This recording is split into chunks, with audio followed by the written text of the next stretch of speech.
Hello everyone, and welcome to This Nintendo Life, episode 218. My name is NBZ, and if you haven't been listening recently, you might not know that Bally, no longer on the show, fired him. He's dead. I killed him, left him in an alley. No, of course, Bally has gone away and had a child, a baby boy, who we shall now refer to as Bally Jr. I, in fact, went and visited them in Scotland. I was away on holiday and managed to go and say hello to Bally Jr. So I've seen him in person. He's a real human being, and it's kind of crazy seeing a child. But yes, I'm joined instead, however, by an illustrious guest, another person in the Nintendo podcasting world. It is Justin from Nintendo Radio. Justin, welcome to the show.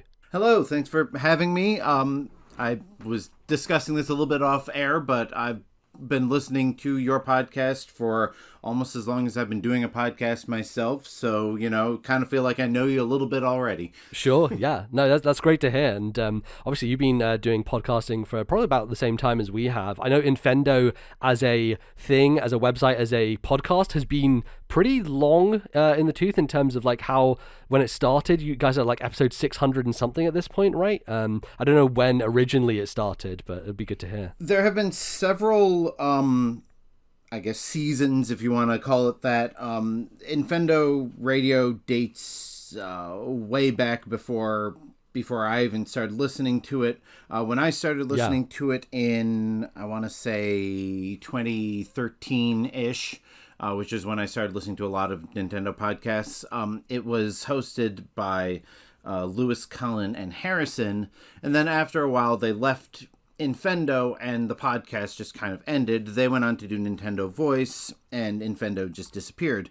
And then a few months later, maybe even a couple of years later, Harrison tweeted that Nintendo was looking for writers. So I submitted a blog that I had used to write in back in the early 2010s, maybe late aughts. And I sent that off to Eugene, who is one of the other hosts, and he said, "Yeah, looks great. You can write for the site." I wrote a really long blog called "The Once and Future King," all about the history and future of Nintendo, and Nice. Wrote a few more things for them. And then after a little while, Eugene said, "Hey, I'm going to start up the podcast again." I joined on the third episode that he was producing, and I've been on it ever since. We've had a few roster changes since then, but the group that we have now has pretty much been going for about 4 years, I want to say. Awesome. Yeah, that's great to hear, and I have known Nintendo for a long time just because that podcast is probably one of the longest running. I think RFN over at Nintendo World Report is probably the only Nintendo podcast that eclipses it in terms of length, and obviously, as you mentioned, you've gone through different changes and different rosters and people and stuff like that, but yeah, really cool that it's still going, and you guys are still chatting Nintendo every week, which is great to see. Yeah, great release in the middle of a work week to just be able to sit down and talk about video games for an hour or two. Yeah, absolutely, for sure. So yeah, excited to get into some stuff with you today and chat through and get into some Nintendo discussion. So I'm going to let the fine folks at home know what the show is going to be today. So we're going to start off with what we've been playing, and then we're going to take a break and get into some emails that folks have sent in, as well as discuss covering Nintendo. I think it's an interesting thing to talk about, like how covering the company and playing their games while also doing a podcast at the same time maybe affects us and is an interesting thing to chat through. So we will get on to that in a little bit. But I wanted to start things off with some video games we've been playing. And Justin, I know you've been checking out the Mario Kart DLC. I have as well. So it'd be great to hear what you think about this new drop from Nintendo. Yeah, I've done a little bit of playing in single player. I tried to play... so I got all golds on the Wii U back in the day. And so, nice. But I never got around to doing that again on the Switch. Does that include the mirror mode? I can't remember if mirror mode was available back on the Wii U, because they did add 200 cc's, but I remember doing all of the golds on every, like 3 stars, basically coming first in every race, and then 200 cc's came along, and I was like, oh, I don't want to do that anymore. I can't do it. It's too much for me. Yeah, and that's where I am with the DLC, actually. I tried starting it in 200, and I'm like, nope, I can't do this. Maybe I'll go back and play this again on 100. But I did spend a good few hours last week playing with my Infendo co-hosts and a couple of friends, and it was a blast as always. It's been a long time since I've played Mario Kart regularly. I did get to try all of the new courses at least once. A few of them came up a couple of times, but I think I'm really excited for this DLC. First of all, we're getting like a game and a half's worth of courses over the next 2 years or however long. Yeah, you hit that button on the screen and all of a sudden it transitions to like the same number of cups again, and I'm like, oh, they literally are doubling the size of this game. It's insane. Right? It really is a little scary. And I really feel like this helps. Everybody's been talking about, Mario Kart 9. When's Mario Kart 9 coming out? Oh, we haven't had a new Mario Kart since 2012 or whatever. But I think this really shows that Mario Kart 8 has the ability to just be that Mario Kart platform for this generation. And I feel like this is like a stopgap. Like, Nintendo probably has Mario Kart 9 in production, but they don't want to release it until the next console. So this is their way of prolonging what Mario Kart 8 can be until 9 and whatever the successor to the Switch will be. Right, exactly. And I'm interested because obviously being a Wii U owner, you played it on there. Did you get Mario Kart 8 Deluxe as soon as it came out on Switch, or were you like me where you waited until Nintendo did something to update it to pick up the game? It was one of the first games that I got. I remember, I think probably within the first 6 months, I got it used with like a GameStop gift card or something like that. Like, I didn't want to spend. Nice. Yeah. I figured I already spent, what was it, like $75 on the whole package of Mario Kart 8 once already. I'm like, I really don't want to do that again. And so I waited until I could get it for a discount, and I held on to that cartridge until Nintendo put Mario Kart 8 Deluxe on sale, and then I just bought it digitally. So I've bought Mario Kart 8 3 times now.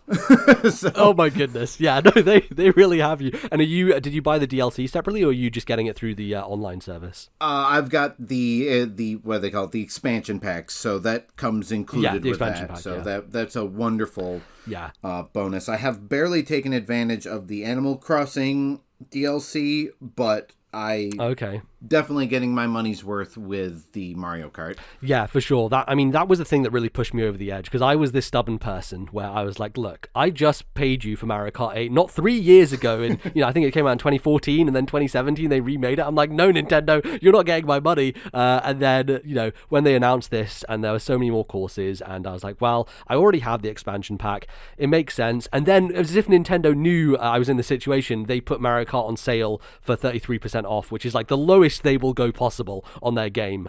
You're never going to get a first party game for less than that. So unless it becomes like one of their Nintendo Selects or million sellers or whatever the branding is nowadays, like unless it makes that drop down to 30 permanently, you're pretty much having to wait for that once or twice a year 33% off sale. Yeah, and I do wonder if Nintendo are going to do that Nintendo Selects line for Switch. It was always a thing they did for every system. 3DS had it as well. And I'm actually kind of looking at games like Kirby Triple Deluxe, because I'd never picked that up, and that's generally a cheaper price even on the eShop because it's part of the Selects line. And I do wonder, because the Switch is so successful, whether they will even get around to that, or even if they'll do it in like the twilight years of the system, like right before the next system is coming out, they suddenly say, oh, now we're going to do Selects. But we'll see, I guess, when it comes to that. Yeah, it would be nice if they did, because there are definitely games that have been on my wish list for a long time that I'm like, I already bought this game once, or I wasn't excited enough about this to pay $60 for, but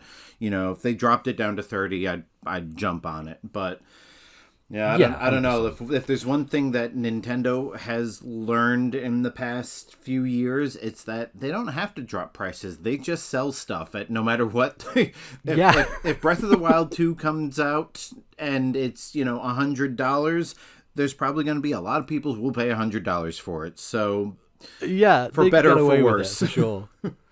Exactly.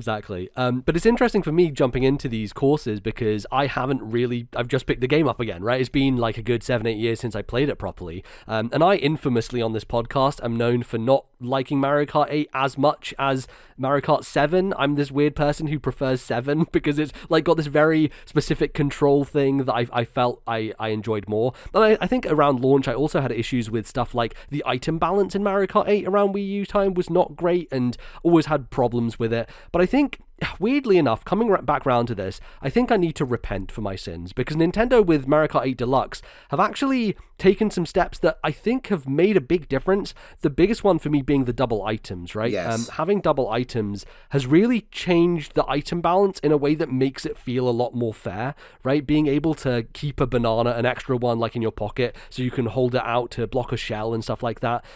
It feels like this game has gotten through those issues that I had before, but also I have found a combination that I feel works for me. I don't think I ever found like a kart and character combo that I felt comfortable with in the previous release of it, and now I have this combo of it's Tanuki Mario on a quad bike with thin wheels, and I think it was like the Zelda paraglide, and I don't know how much the paraglider changes your stats and that stuff, but it feels like tight now in terms of the cornering and the control, and I actually feel good playing Mario Kart 8 now, which is a weird feeling because I always had issues with the feel of the driving in it, and maybe it was just my fault for not finding a combination of characters and races that worked for me. But I don't know how you feel about that and how much you kind of change up your kart and those type of things, because I feel like I kind of get rooted in one and kind of stick with it. It's funny because you put me in just about any other game like Super Smash Brothers. I'm random all the way. Like the more random the better, right, in Smash Brothers. But great. in the Mario Kart Wii era, my friend Shinazi One had introduced me to the wonders of heavy character on a motorcycle with small wheels, and that's been my go-to ever since. So when I play Mario Kart 8, I play as my Mii character, who is either medium or heavyweight. I'm not sure which. I put him on a bike with small wheels, and I got tight cornering, quick acceleration, and I usually come in near the top few positions. When I was playing last week, my co-host Lucas is just a master at Mario Kart. He always comes in first, and I was almost always right behind him. So yeah, see, that's me with Bally. Bally is too good at Mario Kart, and so when we were growing up playing together, I just lost all the time and would never win in Mario Kart. But 7 was actually one where I could beat him, so I think that's also the secret reason why I liked it more, is because I could actually win at that game. But yeah, I totally remember there was a bunch of world record holders who all used that setup in Mario Kart Wii. Like that was the thing. I remember watching YouTube videos of people setting really, really fast times by having the bikes and using that tight cornering, which I never really got on with. I found the bikes tricky in Mario Kart Wii, and so I always kind of stuck with karts. But I think if you're going to be at the pro level, you probably have to use them, right? Yeah, they definitely got better in Mario Kart 8. The controls are, I think, as much as people, reminisce about the old Mario Kart games and which one's better, and Double Dash comes up a lot.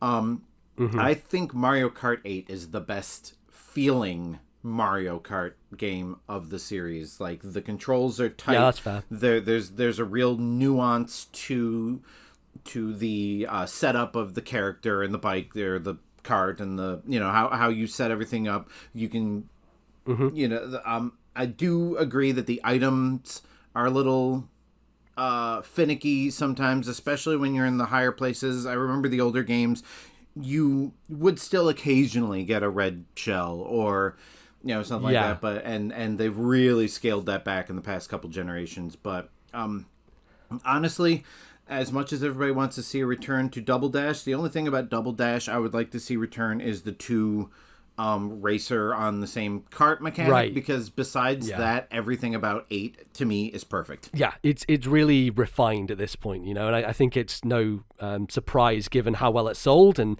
given everything else about it, that Nintendo would just be like, well, we have this captive audience, we're gonna end up selling 50 million of this by the end of its lifespan, might as well just add a few more people onto that pile, and that's myself included. So now I've added my number to the millions and millions of people who are already playing this game, which as one of the benefits of it is there are so many people playing that online is always vibrant. You can always jump into an online game and have the roster completely filled up with people, which is great. And it is the online that never dies. Yeah, 100%. Yeah, and I think even up to the end of the Wii Wi-Fi service, that still had plenty of people still playing on it, which is crazy to think about. But yeah, lots of people still getting in with it. Are there any courses from the new track so far that have stood out to you? Me and Bally are not big fans of Coconut Mall. I actually had a situation where I was about to get the 3-star cup on 150 cc's, and it was the last lap, and I got hit with 3 red shells in a row going up the escalator as it turned from green to red, and I think I ended up coming 9th or something, and I was like, I hate this course. Why? This is chaos for me. But is anything good or bad that stood out for you? So you have a traumatic experience with Coconut Mall. Oh yes, yeah. not a fundamental problem with it. I have to look at the list. I always love to see Super NES and SNES, as you say over there. Yeah. Well, some of us do, yes. Yeah. But I always love seeing the Super NES and the Game Boy Advance courses be remade. Yeah, for sure. So I was definitely happy to see I have to look at the list right now. I think Sky Garden was a Sky GBA Garden, one, yes. isn't it? So yeah, I was happy to see Sky Garden return. Choco Mountain was always one of my favorites on the N64 game. I do like Coconut Mall, and I was happy to see that they were bringing Mario Kart Tour courses over, because I had really not played it much before the DLC was announced. Now I play it almost every day. I'll play like a race or two every day. Oh wow, that's awesome. It's it's better than I had thought it was when I first played it. So that's gotten me into that. So I'm happy to see some of those come over. I would really like to see them bring over some of the arcade courses, and I don't know if that's possible because Namco made that, but right, yeah, I've played that machine a couple of times in the past, and I always chose Pac-Man to play as because that seemed like a fun thing, and he's never in the actual games. But yeah, there are some really interesting courses from that arcade game that they definitely should bring in. I think if they run out, that is, like, I don't know if they have enough courses to. I don't know if someone's gone and done the maths, right, of like how many courses are there in the entire series. Are there enough to fill up all these slots? I guess when you factor in Mario Kart Tour, of course there are, because that game has tons and tons of tracks. And I tried that game once at launch and found it just hard to control with the touchscreen. It was tricky. But I think the courses they've added from that game are really interesting in the sense that a lot of people complaining about the look of them and all that stuff, and I don't really care about that, right? Like when you're driving in Mario Kart, am I really paying attention to grass textures? No, not at all. But I like that all of them have changes like in the middle, right? So like the Paris one, it will switch up what route you're allowed to go on, and it'll send some people down one way, some people down the other way, and so you're like almost crashing into people as they go towards you. I saw that. And same with the Tokyo one as well. Yeah, Steve had said somebody's driving the wrong way on the course. I'm like, nope, this course does that. I'm like, I think that's a great spin. The only other course that ever did that in Mario Kart was I think it was Luigi's Circuit in Double Dash. So it's a fun thing to have that like crisscross. I'm really excited to see more courses. I hope they come out with some original courses. I know they've announced that it's pretty much going to be same here, classic courses, but if they threw in like, what they need to do, and we were discussing this when we were playing, they need to release every Rainbow Road in the history of the franchise over the course of this DLC, because if I can just sit down and play with my friends every Rainbow Road from SNES to Wii U, then that would just be epic. At least bring in the 3DS one. Yeah, they should just make a Rainbow Road Cup. I think it was the 3DS game where they had enough Rainbow Roads that they could have made a Rainbow Cup, and I'm like, why didn't they do it? Yeah, exactly. I think at this point in the series, I'm pretty sure that by the time we're done with this DLC, we will have every Rainbow Road available to us, and then you can do. I haven't played too much like custom online stuff with Mario Kart, where you kind of have a group together. Can you just choose from any course when you do that? Because I just do regular online, where it's just the 3 random courses that you get to choose from. When you start, you have 3 courses randomly selected to choose from, or you can go to the random button and select a random one from all of the courses, but you don't get to choose which random one it is. So you either pick from these three that they give you, or a random one that the game just decides out of nowhere. Right. Yeah, that's the way they do it with regular online as well. Yeah, I think it was Mario Kart Wii and 7 where you could pick from all of the courses in the whole game. And I prefer this method, though it would be nice to be able to just every once in a while go in and say, no, I want this exact course this time, and throw it in the mix. Yeah. But especially since it randomizes which one it chooses anyway. Exactly. Or just having like some way to like make your own cup, right? Like they let you play through Grand Prix, but what if you were to make your own custom Grand Prix with like taking, whatever 4 courses you wanted and putting them together? I think that would be a cool thing to do. But, and I think you could do that in either DS or 7. I can't remember which one, but and yeah, I guess speaking of DS, that's the thing that maybe disappoints me about coming back to Mario Kart 8 Deluxe is like I opened it up and I'm like, man, this really is just a bare bones game, isn't it? It's just a single player Grand Prix thing and then online, and like there's nothing else. There's no like other single player content or anything. It's and it's wild because it is still the best selling game, like one of Nintendo's best selling games ever, and it doesn't have that stuff, which I think I would like to see in a sequel and bring that kind of stuff back. But yeah, I hope they have some new courses. Yeah, DS had the missions, and Double Dash had the all cups mode where you started with Luigi Circuit and ended with Rainbow Road, but then you got a random assortment of all the other ones in the middle. Yeah, and I think they I was confused a little bit because the Ninja course is not marked as from any game, and so a lot of people I think thought that was a new course that they'd made for the DLC, but it turns out it is just a Mario Kart Tour course, and they just didn't tag it properly on the menu, and I don't know if they'll update that or not, but that was a little weird. But that course is really good. I like that course quite a bit. So anyway, lots of Mario Kart 8 still to play. I don't know how many more drops they're going to do. They're doing 2 at a time. We've got probably 6, 7 more of these probably to go. So it's going to happen, I think, all before the end of 2023. So yeah, I know. So who knows? We'll probably hear about or receive the next 1 or 2 E3-ish time, and then for sure. Probably every few months after that, but it'll keep me coming back. Just like another game got me sucked back in recently because of DLC, if you don't mind me stealing a segue. Yeah, go for it. Yeah, absolutely.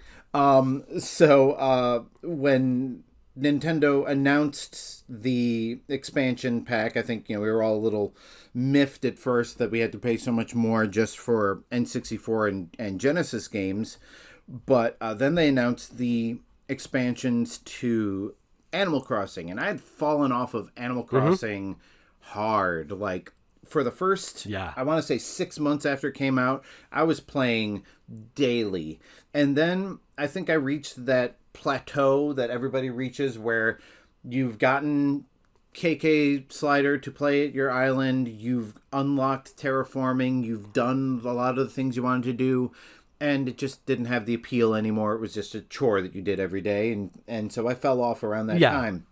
And then, unless you're kind of playing the turnip market, and was that when I think you got in contact with me around that for turnip stuff back then. Yes. But yeah, that was a lot of making lots of cash, and then after I had it in my bank, I'm like, well, I don't know what to spend it on now, and then I stopped playing the game. So, I have 12 million bells in my bank right now between... Yeah, I think I've got 10 million as well. It's just like, well, I probably should pick it up again and do this DLC stuff, but I don't know, like I made a big restaurant, and it was really fancy, and it took a lot of time and effort, and then I don't know, I didn't have any more energy, I guess, to make anything else, but I would like to go back to it. But the 2.0 update was what really drove me to get back involved in it, because they had added features that I had missed. The ability to do diving. They brought back Kapp'n, which was just a highlight of New Leaf to me. They brought in new songs for new records that you could buy of KK songs. And I don't know if you've been to my island. I know I've been to yours, but when you walk into the Central Plaza, there are stereos everywhere. So you've got the nice whatever the administrative building is that that's the center of the island. Oh yeah. And then on either side are the the clothing shop and the little guys, the Timmy and Tommy shop on the other side. General store, yeah. Yeah. So, and then there are stereos all around that are just playing a randomized loop of all of the KK records in the whole game. And I call it the surround sound plaza, because when you're in that area, the background music of the game disappears and all it plays is what's playing on the stereos. So that is chaos completely, and that is amazing. So I didn't realize that you could have multiple different speakers playing different songs. Oh, I no, thought it's it had not to be different. the same song. All of the stereos, okay. all of the stereos will play the same song. And then you can just set it on shuffle. Right. So if you set one of them on shuffle, all of them will shuffle through the same songs.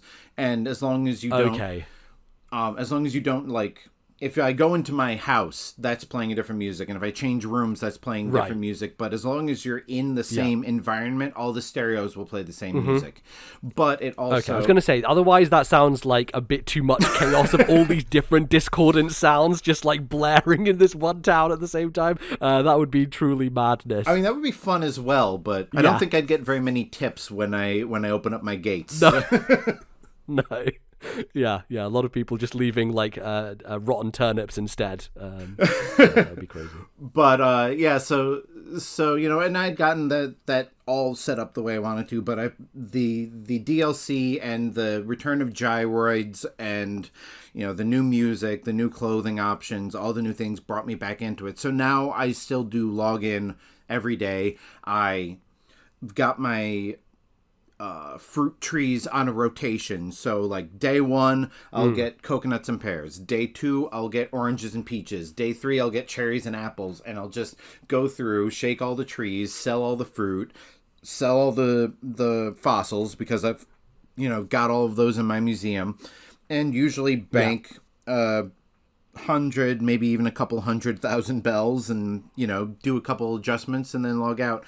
But what I want to do is I've started terraforming the island a little bit more, and I've started moving the homes around so they're on sort of a grid pattern. And because I see a lot of people do this thing where their island is looks like a village, and I grew up in a small town in in upstate New York, so I wanted to kind of emulate that. So I moved all my homes around, and now what I want to do is start a new home on my Animal Crossing island in another account on my Switch, so that I can have, this home is for, all of this stuff. And by the way, my home, I don't know if you've seen pictures of it on Twitter, but I've done my best to make it look like a Disney castle. So nice. That's awesome. Oh, that's so good. So, and there's like a fountain and a bench and everything in front of it. I'll send you a picture, and I'll post one on Twitter for people to look at. Yeah, that's awesome. By the way, at NintendoJustin, if you want to follow me on Twitter. Sweet. Yeah. But so what I want to do is, I have so much stuff from like the couple of years of collecting junk that I thought was cool, that I don't have enough room in my house. So I want to start another house with another account and put that on the island and do. So now I'm like hooked in this like vicious cycle of rebuilding my island more or less from scratch and trying to make something new out of it. Yeah, I think you need to have that bug, right? You need to have like a project that you get excited about, and then you start thinking about it, you start planning towards it, and you're like, oh, I could do this and I could do that. And I think a lot of that spurred me on early in playing Animal Crossing, because you were seeing these Japanese players who are making like entire towns that looked like Tokyo, and with like streets that looked like paved road and all that stuff, and it was crazy. And I was like, oh my god, like, because you can customize the entire island, you really can make it look however you want. And with all the customization options, it's just so much possibility with the creativity you have in the game to do all that different stuff. So it was very encouraging, I think, back then, because Twitter was just a buzz with all these different pictures of and videos of people's towns of wanting to make that yourself. And I think because that has been less of the case, at least on my feed recently, it's less of an encouragement, I guess, to go and do it. But yeah, it's a cool thing, and I would like to get back to it at some point. But you were saying you hadn't played any of the DLC edition stuff on top of it, right? Yeah, so I never played Happy Home Designer on the 3DS. And no, neither did I. And I hadn't tried. So I haven't tried that aspect of it I haven't even visited. I visit Harv's Island almost every day because I'm still trying to collect all of the real art from Red. But besides that, I haven't gone to the other island where you basically do the happy home designer thing, and so I have to get into that someday. But yeah, you're right. Like, if you don't have a goal in mind, then Animal Crossing can just feel like another chore. And on the plus side, it is a chore that I can do while sitting on the couch, binge watching old sitcoms with my wife. So, it isn't a total loss. But, like, there was just this one point about a year ago where, like, Animal Crossing, like, there was absolutely no appeal to it for me other than to just collect more money for things that I didn't have a place for. But now that I have so a lot of the new items that they've released are like vending machines and display counters, and so now I'm inspired to, like you said, like you built a restaurant, like I'm inspired to create like a market area, and nice. I've got a couple amusement park rides, so I kind of want to like move my house and the amusement park rides to another area of the island, so it is like my own little Disneyland and stuff like that. So I'm inspired to do it again. It is time consuming, and I think intentionally time consuming.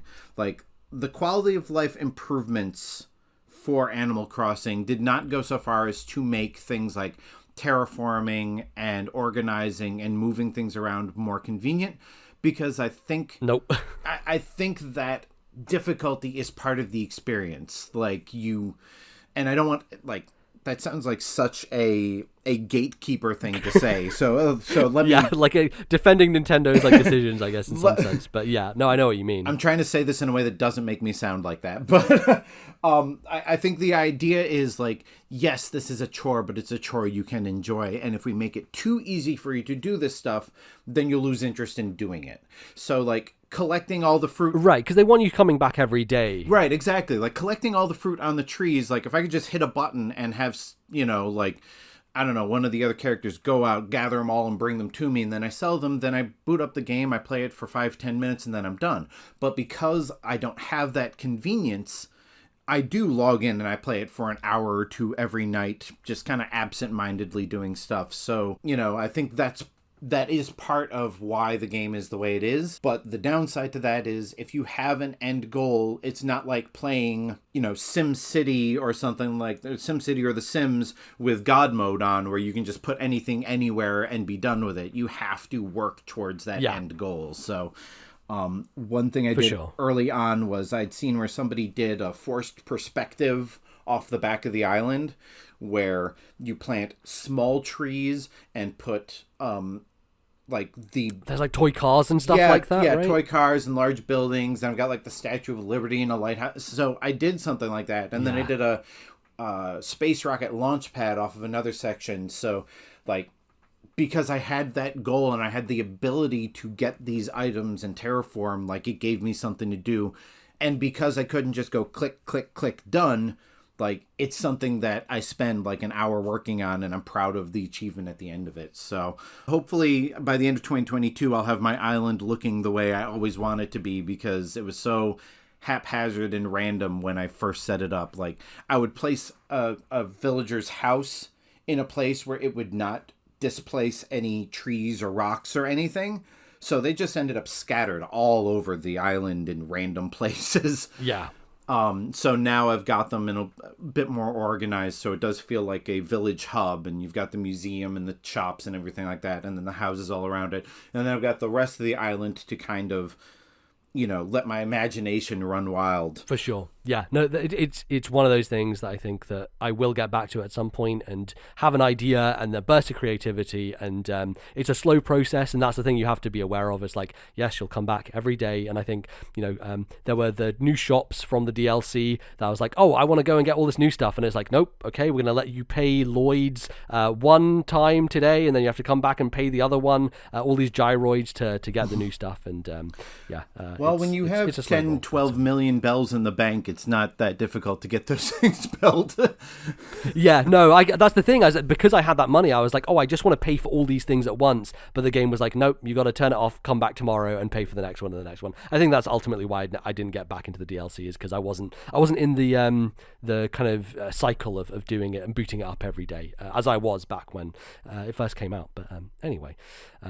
Yeah, it sounds great. There's also a brand new release from Nintendo that has just come out that I have been playing, and I know, Justin, you played some of the demo for Kirby and the Forgotten Land, just released yesterday. Already I am 3 worlds into this game. I have also 100%ed everything up to that point so far. Wow. I'm really enjoying Kirby at this point in time. It's really delightful. I think it has a lot of elements that remind me of other Nintendo franchises. Obviously things like Mario Odyssey with the mouthful mode, but also just like the 3D world and 3D land style of game design, where a lot of the focus of the levels to me is you have this kind of linear path that you're going down, but there'll always be like something hidden or something in the environment that you can pay attention to if you want to, and if you don't, then at the end of the level it will kind of give you this breakdown of, okay, here are the bonus objectives. Some of them maybe you missed them, and some of them maybe you got by random chance going through, but it always is encouraging you to go after that stuff, because I think just running through these levels, you can kind of just avoid enemies if you want to. That's the thing with Kirby, right? He can just kind of float endlessly, and so you can kind of just jump over everyone and just go forever and not really worry about attacking anyone or sucking up copy abilities. You can almost just run through the game, and I found that's the case when I go back for like second playthroughs of the levels to pick up bits and pieces that I missed out on, is that you can actually kind of speed run these pretty fast, and they are long in the sense that there's lots of kind of chunks to each level, but when it comes down to it, yeah, you can kind of run through them. But I found that the abilities have been really fun so far. A lot of them are similar ones from what you've seen in the past in Kirby games, right? So you get the sword, you get the kind of spiky ball where you can roll up, fire, all that stuff. But in the Waddle Dee Village, Sword and Cutter are still my go-tos with Kirby. Those are always my favorites. yeah, they're really good, and when you upgrade them, they get even better, right? So you go to the village, the Waddle Dee Village, so yeah, the promise of this game is like, okay, so you're in this crazy world where everything is died, and there's also there's interesting writing going on with some of the trophies and stuff that indicate like there was a civilization who lived here beforehand, and it's a Kirby game, so it's not really overt with its story, but reading some of those descriptions, I think I tweeted out an image that I got from, I think, the Waddle Dee trophy where it said they're too sad to move, and I was like, man, this is really the post-apocalyptic 2022 energy coming from Kirby right now. I think somebody needs to check in on the game designers at Nintendo, because there might be something wrong. I think they might need a hug, because everything with Nintendo has been very post-apocalyptic in the past few years. Yeah. Breath of the Wild, Kirby, but so I played all the way through the demo once, and just unlocked the ability to enhance your abilities. So I haven't really played with that yet. I've been a fan of Kirby since the very beginning. My first Kirby game was Kirby's Adventure. A friend of mine in school let me borrow that, and I played it to death. And the ending of Kirby's Adventure will always stay with me as one of the most memorable final bosses, final sequences of any game ever, because it was just, if you've never played it, the only other Kirby game that existed was the Game Boy one, which was 20 minutes and you're done. But so Kirby's Adventure was just such a mind-blowing departure in terms of storytelling and the bait and switch at the end, and that really stuck with me. So I've been a Kirby fan ever since that. I've had almost the only Kirby game I do not have, at least as far as platformers, is Planet Robobot. I did not get that one. Yeah, I've heard really good things about that. That's kind of the other one that I wanted to check out after playing this, because loads of people love that game and talk very positively about it. But I haven't played many of the other Kirby games generally. I like the spin-off titles, so Canvas Curse has always been a favorite of mine. Rainbow Curse as well, I really enjoyed. But yeah, the regular Kirby games have never appealed to me, and I think the cool thing about this one is because it is 3D and they are going with a different perspective, it allows them just to do a lot more with stuff like hiding secrets, right? Right. This game has a lot of fun little extras. So when you're doing the objectives that I was talking about, it's a lot of stuff like, okay, there's this golden fish like in the water, and if you are just looking at the level, you can totally miss it. Like your eyes can skip over it if you're not like paying attention to this tiny little thing. Or there's a hole that's covered by some grass, and if you just run past it, you wouldn't even notice it because it's really well hidden. So it's encouraging you a lot to take your time in these spaces and really dig into, like, are there hidden things here? Am I going to miss something? And making sure you're kind of rooting around for it. And that's kind of, I think, what the goal is if you're actually going to be playing this game as someone who isn't doing it like as a kid or as your first game. The game starts with play in wild mode or in breeze. I think spring breeze mode is the second one. And if you played a video game before, you should just play wild mode, because it's supposed to be more difficult, but I guess it's just like, as far as other video games are concerned, it's still relatively easy. But I think it's probably recommended that you do that. I don't usually like playing games in hard mode. I usually gravitate towards the easier modes, but Kirby games have a certain, like, especially, like the earlier ones have a certain level of difficulty that is just pitch perfect. Like you're not going to be banging your head against it, but you're going to feel sufficiently challenged. Like, I still haven't beat the final boss in Kirby's Dream Land 2 because it is one of those like Nintendo hard bosses, but I never felt like the game was pushing against me throughout. Like, it was just a sufficient challenge, and that's how I feel with wild mode or whatever in Forgotten Land. Yeah, and I think Kirby has always had that of, like, I think a lot of people think Kirby is always easy, and there are certain games like Epic Yarn which very much was built that way, of like, you can't really die in that game. And Star Allies is just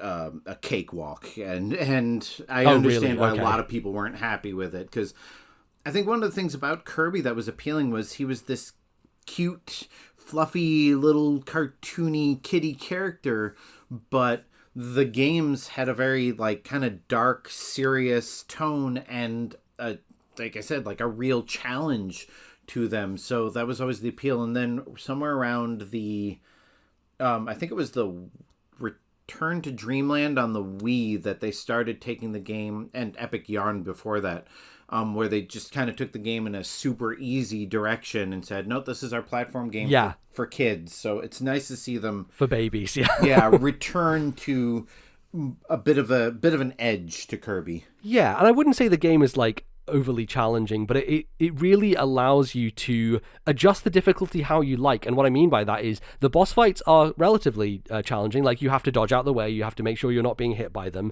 but also there's this added layer because of the objective stuff is, every boss that I fought so far, you have a challenge to beat it without taking any damage. And the boss of the third world, it's pretty quick, has some fast attacks that come out. You really have to be paying attention to it. And any tiny little hit that Kirby takes, if it takes damage, that's it. You got to restart. So I actually, with the first boss of the game, I think I fought it like 7 or 8 times in a row, which is unheard of, I think, for a Kirby game, just because I wanted to get that challenge of beating it without taking any damage. A nice thing is before boss fights, they'll give you 3 different power-ups. So it's like, decide the way you want to tackle it. Do you want to have a gun power up where you're being far away, doing a little bit less damage but a bit safer, or do you want to go in there with the sword and be a bit more aggressive, but then there's a risk that you're going to get hit? That was me and the gorilla boss. I picked the sword one and just wailed on him like a Hinox. Yes.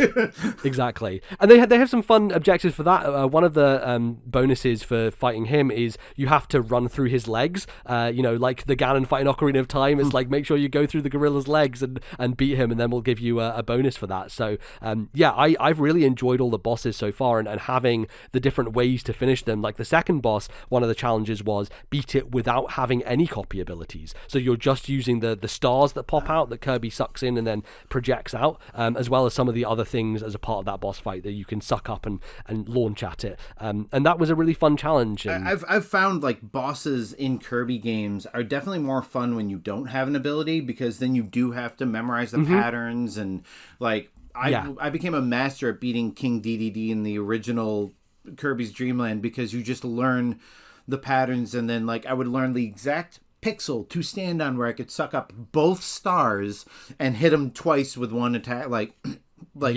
I do think that Kirby games really should strip you of power-ups for boss battles, because it really makes the boss battles more interesting. So it's nice that they give you this I guess, achievement of sorts to try and do it that way. Yeah, exactly. And all these objectives are basically giving you extra Waddle Dees, and those Waddle Dees join your town, and when you hit a number, a certain threshold, you'll unlock something new in the town. So it might be, there's a shop where you can go and buy health power-ups.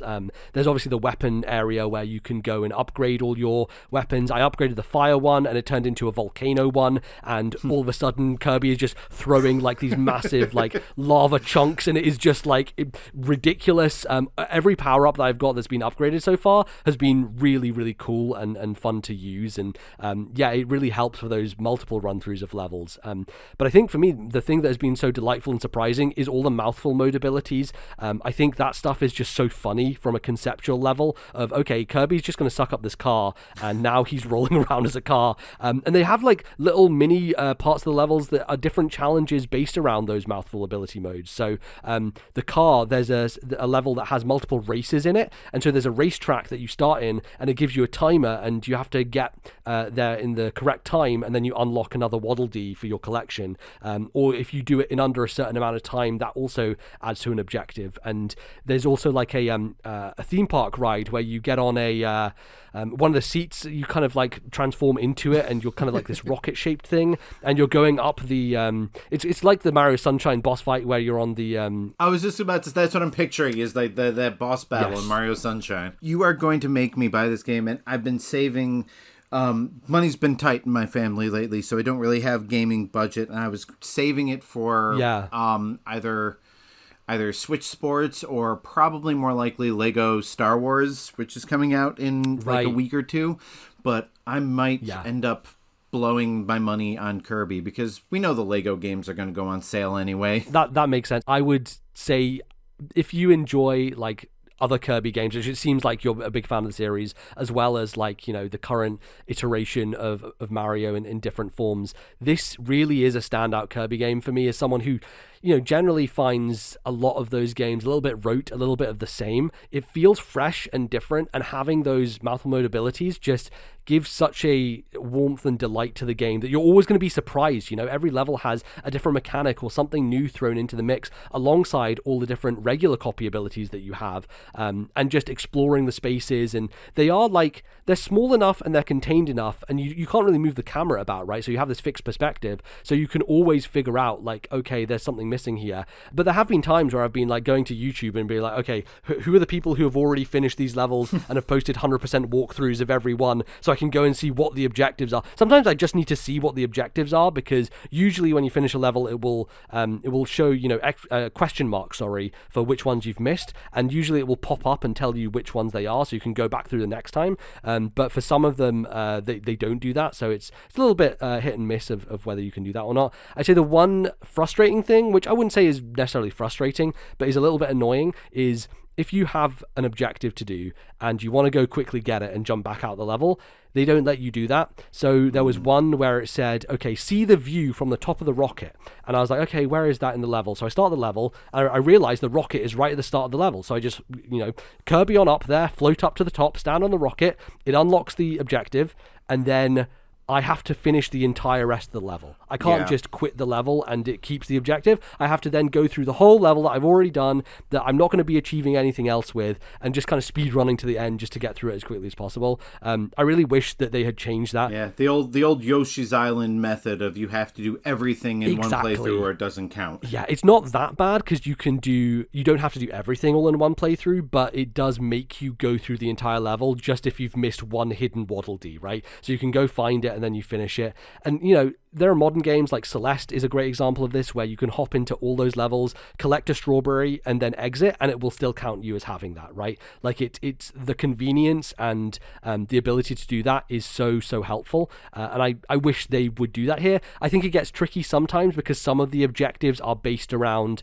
okay, do this all in one run without stepping on mud, for example. That was one I had to do, is like complete the whole level without stepping on any mud whatsoever, so they have to make you beat the whole level in order to do that one. But I wish for certain ones, like collecting hidden Waddle Dees, if it's not tied to finishing the level, just let you keep it and just exit out the level, because it feels like I am having to finish every level twice, basically, because my cadence so far has been go through all the main levels, get as many objectives as I can, and if I miss them, then at the end of the world, once I've beaten the boss, I basically go back through and 100% and clean everything up, which is satisfying. But yeah, I wish that it was a little bit snappier in that sense. And there are some extra levels as well. You unlock these bonus levels that are mini challenges that are also timed, and they're based around each ability. So it'll be like, okay, here's a challenge based around the cutter, and so you throw out the cutter, you have to like hold it in place and then move Kirby to the other side, and then the cutter comes back to you and like goes through a bunch of switches, basically. So it's like a puzzle level with cutters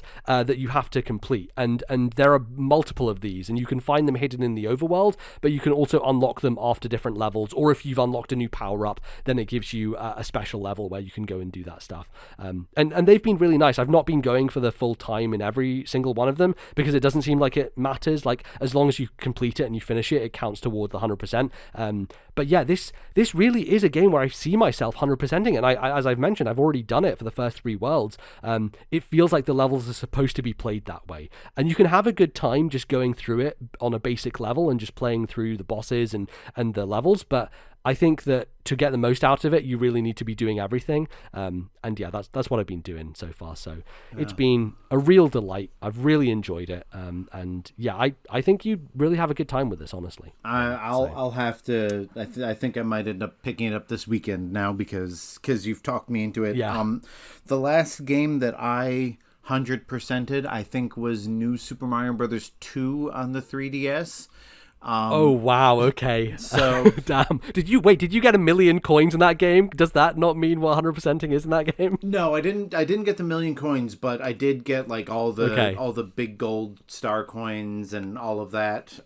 Nice. I 5-starred most of the new Mario and 3D Mario games up until the Wii U era, and then I just kind of like, all right, I'm gonna beat this game, and I'll go back and play it once in a while. But yeah, Kirby games, when I really get into them, they can be those games where I'm like, no, I have to find everything. I have to accomplish everything, because that's how you get the true ending and the true final boss. And right. And this sounds like a game that I could end up really falling into. And like I said, the Lego games go on sale pretty regularly, so there's a good chance that if I got Kirby now and waited for Lego Star Wars will be like half price by September or something. So yeah, for sure. And yeah, I've heard it just gets crazier and crazier as you go on, and like by the end it's just really doing insane stuff, which is what I'm here for, right? I think the demo was a good job of like showing you like what is possible in terms of the 3D environments and the levels,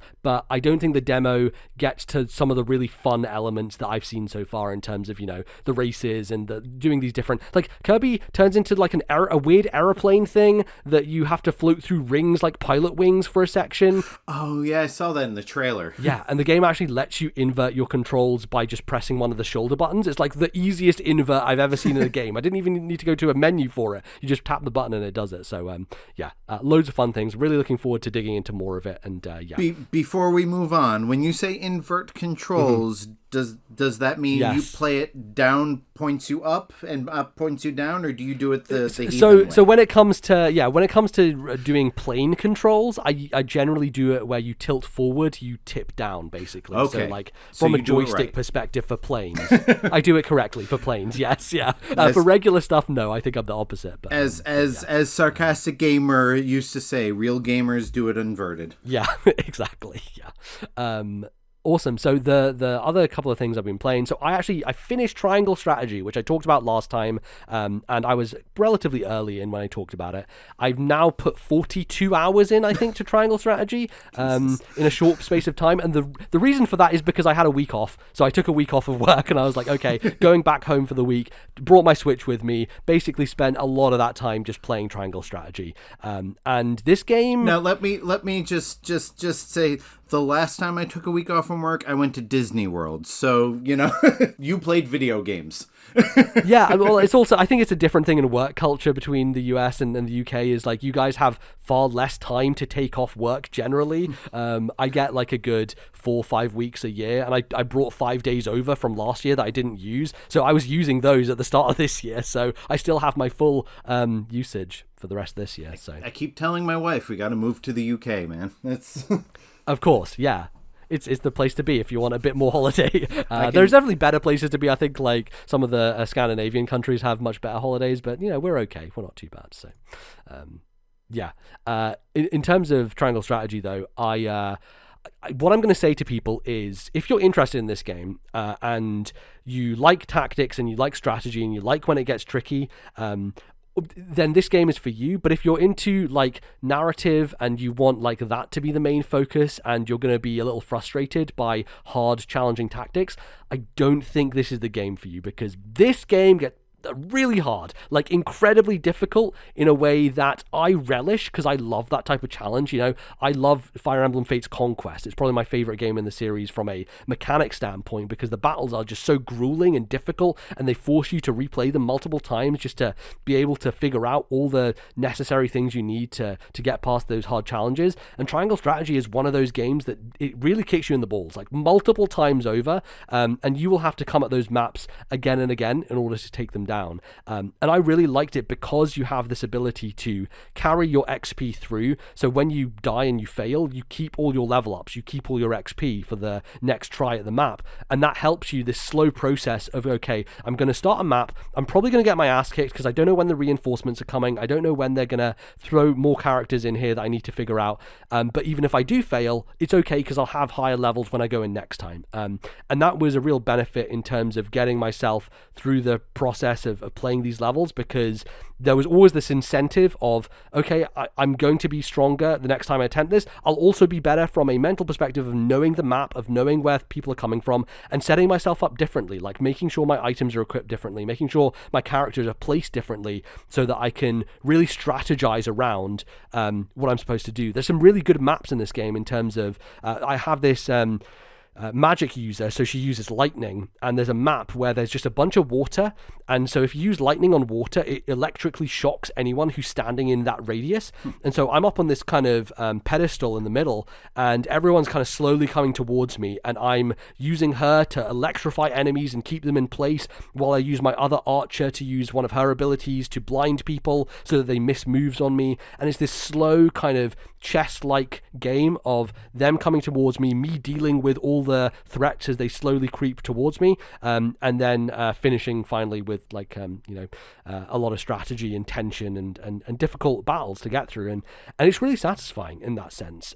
But it's really hard, and so I think that's the thing I want to say to people is, if you want to get through this and play this and play it on an easier difficulty, that's fine. But I kind of think the point of it is that it is a challenging strategy experience, and I don't know if it would be as enjoyable just playing it on an easier difficulty just to get through the story, because as interesting as like the politics are and the world is, I don't think the characters ever really stand out that much. Like, you have these little mini side cutscenes that you can go and talk to them off to the side, and they will give you little tidbits of their past, and every single one will have this kind of flashback moment, and none of them really resolve in an interesting way. One of them is like, okay, so there's this princess from Esfrost, Frederica. She's one of the main characters, and she is basically being married off to the main character at the start, and her entire kind of subquest is just about her like making food for him. And I'm like, this seems weird. Like, so this character has her own agency, she has a much better, more interesting part in the main story, and then there's her side quest is like, well, what about how you connect with your husband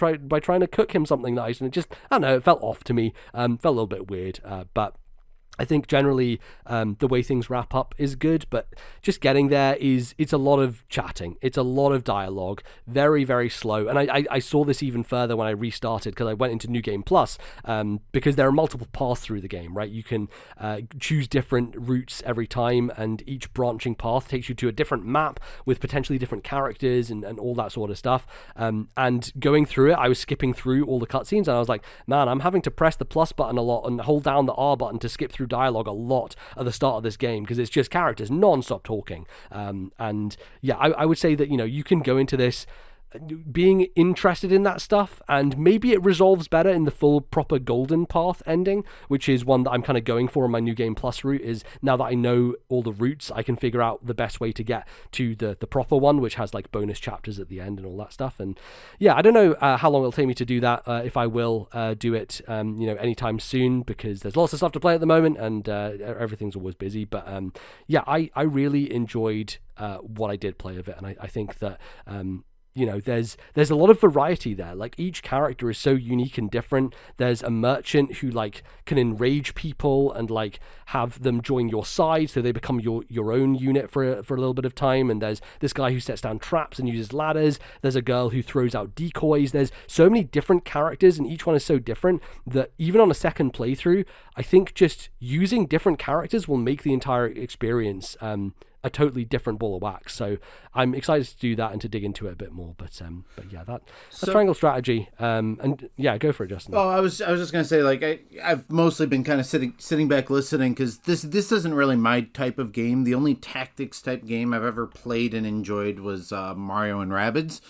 And I didn't even, oh, nice, yeah. I didn't even finish that, but I do appreciate what you had mentioned before about how, if you get into a battle and you lose, you still gain experience for that loss. And I think that's a huge improvement in modern RPGs over the way they used to be back in the 80s and 90s, where a failure is not just the complete loss of everything you've done for the past hour. It is a learning experience. And even if you can't get better at the strategy part of the game, you can at least get stronger through your failures, so that you can brute force your way through it. And I appreciate that in modern RPGs, that they there's so many times I just fell off of an RPG because I went up against a hard boss, lost, and, lost an hour's worth of progress and said,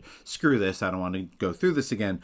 But if I lose, but I still level up, then I have that hope in me that, okay, well, I'll try this again because now I'm stronger. And, it really, I think, helps make those types of games more accessible. Tactics and strategy, turn-based strategy games have never been my thing, but when they open up the ability for people like me to play the game and still, and not feel like you're ramming against a brick wall, then I'm always for more accessibility options in games, and I'm also all for the ability to turn those off if you want that hard challenge. And I think I think experience points for a loss is a big step towards making those types of games more accessible. 100% agreed. Yeah, and I do think that this game has a lot of quality of life things like that make it easier. It has mock battles as well, so you can go and grind off to the side if you want to,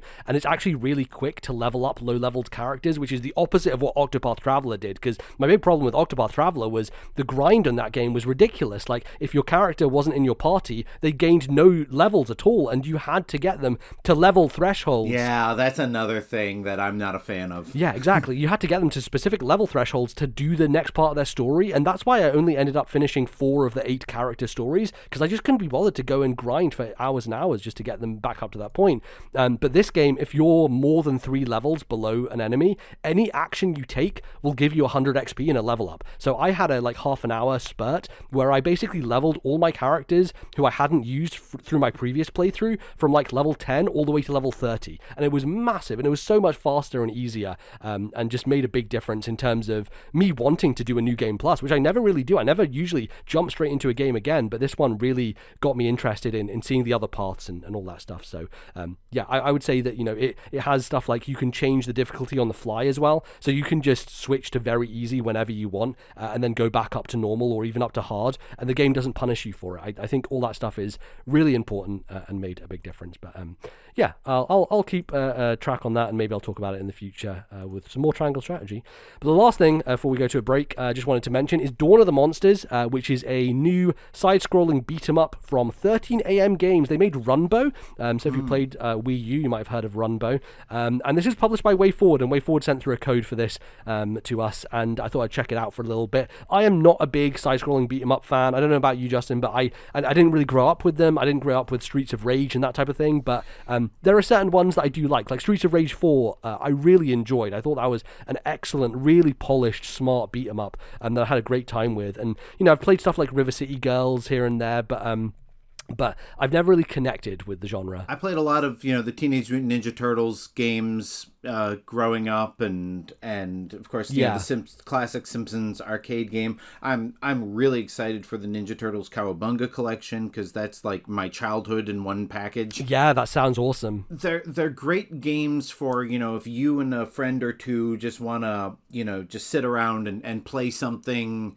for a half hour and just shut your brains off. I've played like Castle Crashers with my kids for that reason, but they're not really great when you're just playing them by yourself usually. Yeah, they're hard and punishing, and like they always feel kind of slow and sluggish in this weird way, where like turning is slow and like you can't jump that fast or dodge out the way that easily, and it's on this kind of weird like side-scrolling axis where you can go up and down in the foreground, but also left and right. It always feels a little bit off to me of like judging where to hit people and that type of thing. But Dawn of the Monsters is pretty fun for the most part. I'm only through the first world of it, haven't played a huge amount, and I might chip in here and there. But you choose different kind of kaijus essentially. So you have kaijus, and you have like these giant robots as well, and they are all fighting against this big invasion that has happened. There's a bunch of story stuff. I just A-button through it because none of it's interesting, and I'm just here to bash some skulls in. It kind of reminds me a little bit of War of the Monsters on PS2. I remember playing that growing up, of like this big kind of melee, or Godzilla Destroy All Monsters Melee, which I think was on GameCube. Is like this big kind of action arena fighter game with kaiju, and this kind of gives me that vibes, but being a side-scrolling kind of beat 'em up instead. And I have connected more with the robot characters because they're a bit thinner and like faster, and their moves come out a bit more. They do a little bit less damage than the big kaijus, who are slow and bulky, but they feel a bit more wieldy. And it still has like the problems I always have with these types of games, which is, I got knocked down, now I keep being hit on the floor and I can't get up, and every time I get up there's this guy with an annoying projectile in the corner and he keeps hitting me, and I try and go over to the corner to hit him, but he's like halfway off the screen, so I can kind of see him, kind of not see him. It's just a little annoying in that sense. But I think if you are into this genre, if this is the sort of thing that you play often, and as you were mentioning, playing with friends, Bally and I have played a bunch of Contra together, and I think Contra is much more my speed when it comes to a side-scrolling classic game style, because it's a lot more fast-paced and actiony, as opposed to a brawler. Right, like most enemies are just like one hit and they're out of your way. Exactly, yeah. Whereas this is like everyone has a health bar and you have to slowly like beat away at it, and there is a system for when they're at low health, you press the B button and you get some health back from them, but it's really hard to like time that because you're just mashing buttons all the time, and sometimes you miss it and you just really needed it and then it's gone. It's like, god damn it, I missed it. So a couple of bosses that I thought have been enjoyable, but I don't think this is one I'm going to spend too much time with. But I would say, if you like this style of game, I would say it's a solid one. There's some cool art design here, really interesting kind of world that they've created, and I would say, if you want another beat 'em up to play with a friend or a spouse, then go for it. It's a pretty cool thing. So that's Dawn of the Monsters. Cool. We are going to take a break. We'll be back after that to get into some of your emails and talk a little bit about covering Nintendo. We'll be right back.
All right, folks, welcome back to the second half of the show. We are here to answer some of your emails that you have sent in. Of course, if you would like to send an email, you can send it to our email address. It is thisnintendolife@gmail.com. That is thisnintendolife@gmail.com. And you can be among some of the people who have been kind enough to lend their voice to the show via the text medium by typing an email. And we have a first one here from Chris B. Chris B writes, "Hey guys, this year I decided to do something a bit different. I had a really good time trawling through the DS and 3DS libraries, trying to find hidden gems that I missed out on, buying them all for cheap, and now I'm in the process of playing through them all. As such, my Switch has been placed in a drawer with the added benefit that when I'm ready to return to it, I'll get to relive the excitement of discovering the hidden gems and buying them for cheap again on that system. This is something that I've been really enjoying, and I've been loving revisiting my 3DS. My first question is this. Are there any hidden gem games that stand out in your mind that you discovered long after the fact? You've discussed this a little bit in the past, but they've usually been pretty famous games that you just never played, rather than really obscure titles that you'd never heard of before. As a follow-up question, are there any games you've held off on buying only to discover that they're now no longer available? Zero Time Dilemma didn't get a physical release in Europe, and it was delisted from the eShop a few months ago. I was hoping it would go on sale, but I seem to have missed the boat. Cheers, Chris."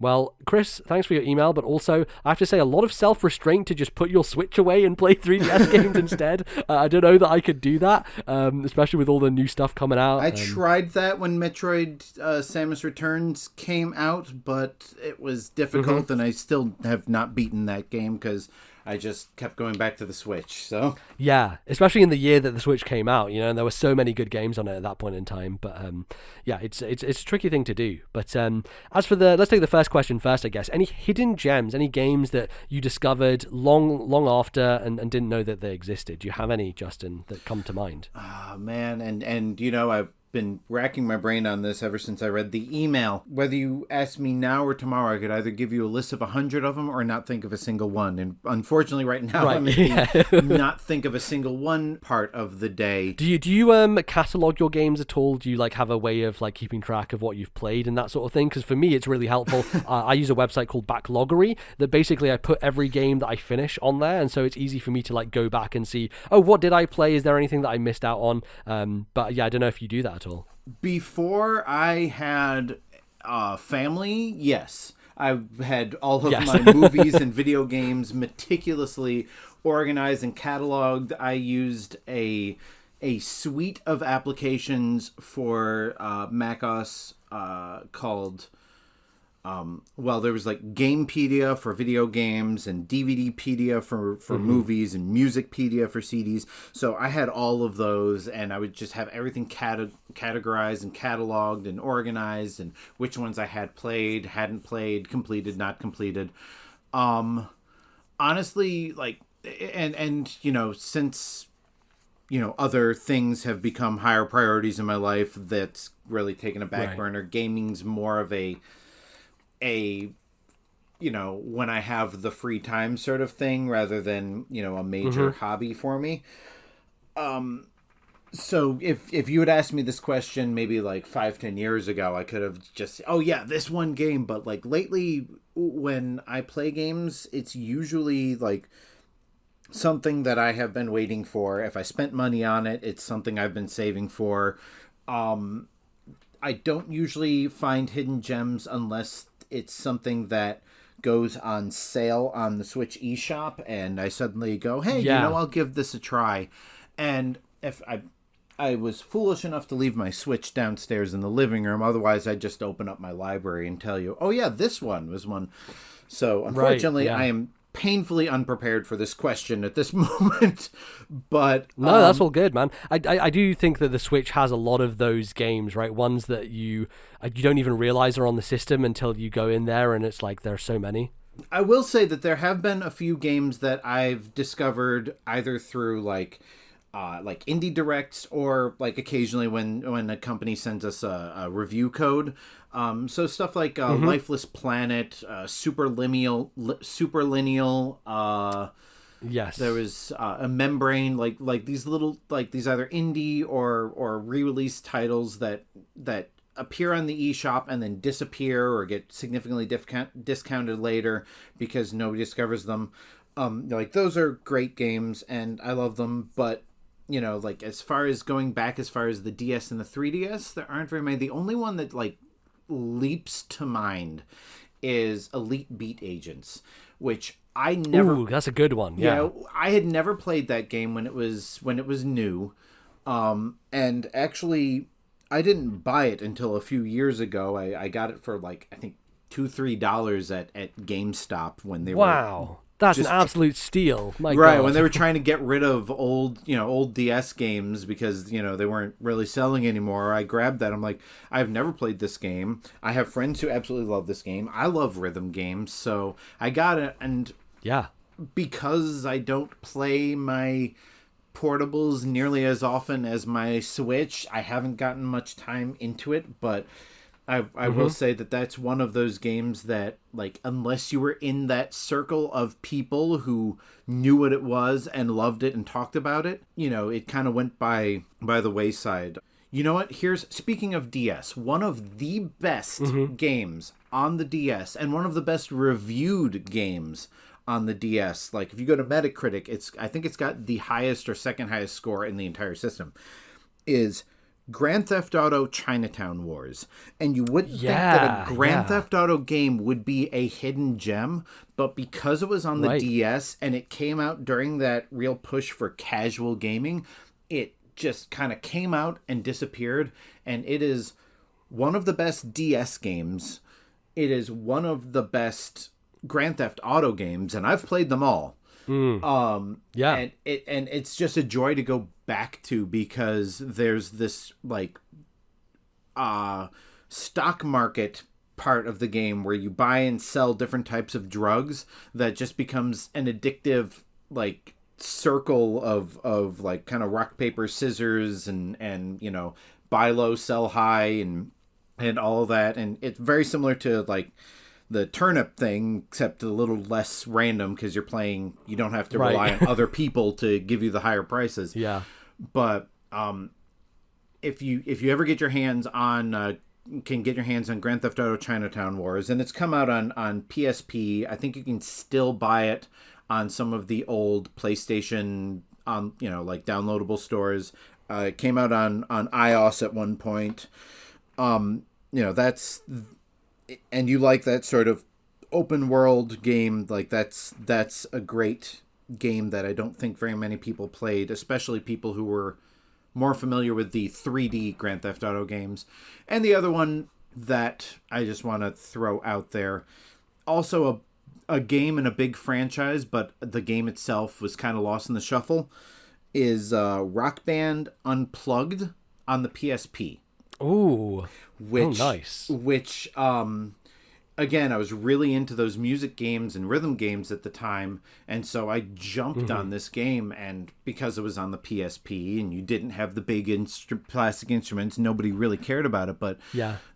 And I don't think they did any peripheral like they did with the DS, with that absurd Guitar Hero DS thing that plugged into the GBA slot and had 4 buttons on it. That monstrosity, which I've always been interested in, but never owned that thing. Yeah, Rock Band did release a couple of games on the DS as well. I think Rock Band Unplugged was the best of their portable games because the PSP allowed for better sound quality, but...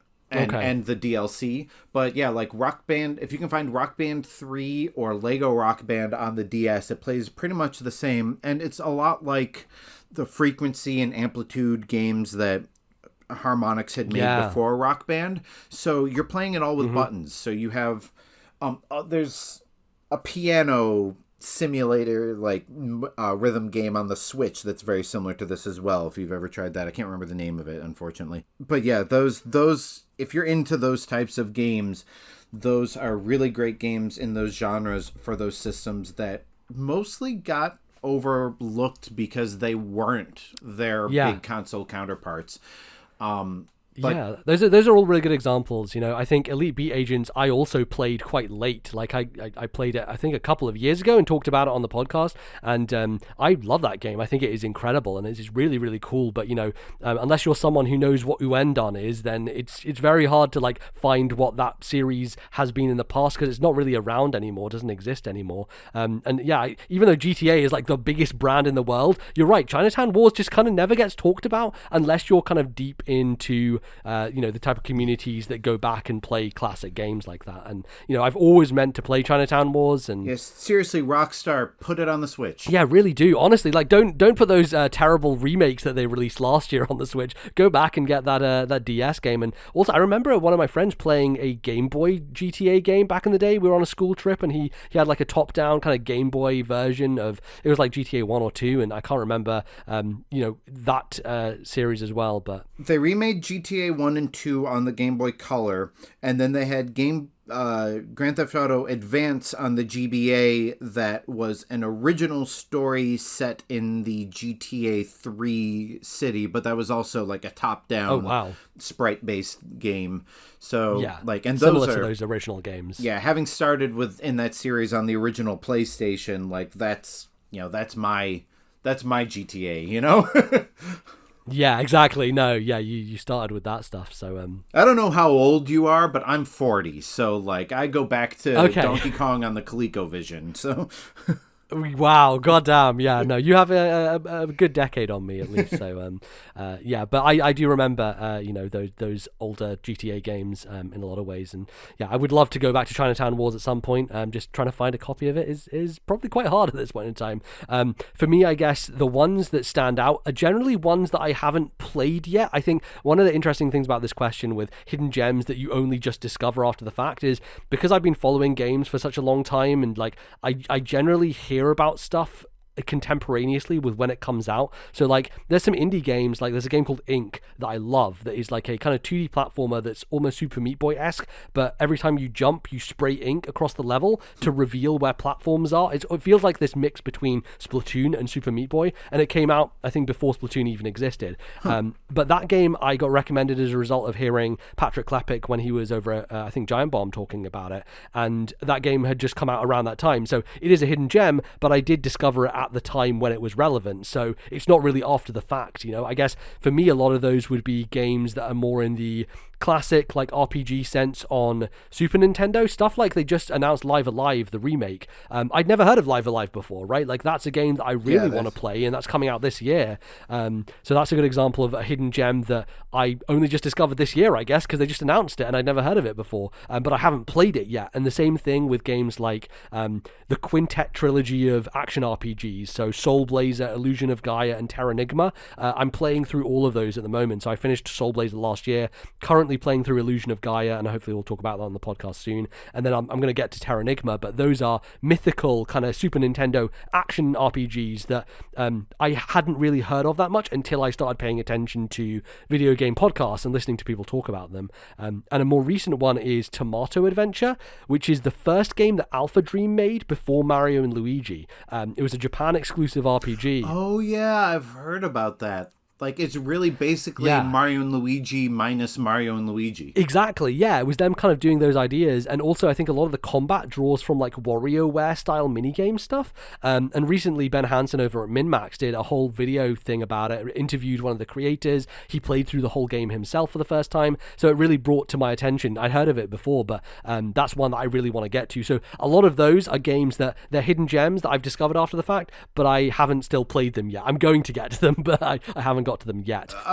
Speaking of games that were basically prototypes of other much more popular franchise games, I recently downloaded an English translation of For the Frog the Bell Tolls, which is which was basically the prototype for Link's Awakening on the Game Boys. So I played a few minutes of that, but I've got a Retroid Pocket that I installed that on. So nice. So I plan on pouring some time into that game and really like diving into it, because Link's Awakening is one of the most unique of the franchises and one of the most beloved. So to play the game that basically inspired it would be, just it's fascinating to me. Yeah, that's a really good one. Definitely, I want to check that out at some point. Yeah, that's cool to hear you're using a Retroid. I actually recently got RG 351P, the Ambernic handheld, which is what I've been using to play Illusion of Gaia. And those retro handhelds are really helpful, man. Honestly, like they're really really cool. And I've been loving using mine. So definitely a good way to go back to some of those classic RPGs for sure. In terms of more modern stuff that I would say are hidden gems that I hadn't heard of, I think Bug Fables, when it came out on Switch, was one of those that a lot of people were like, oh wait, this like Paper Mario style indie game, and it had come out like the year before that, but no one had talked about it and hadn't really been in my circle, so I only found out about it like when it came to Switch. That's been in my wish list ever since I heard Arlo talking about it on YouTube. And yes, and that was how I found out about it, was he did a video about it, and yeah, it came to my attention. It's one of those games that I'm like, someday I will play this, but right now I just do not have the time to devote to a 25-hour long RPG. Yeah, exactly.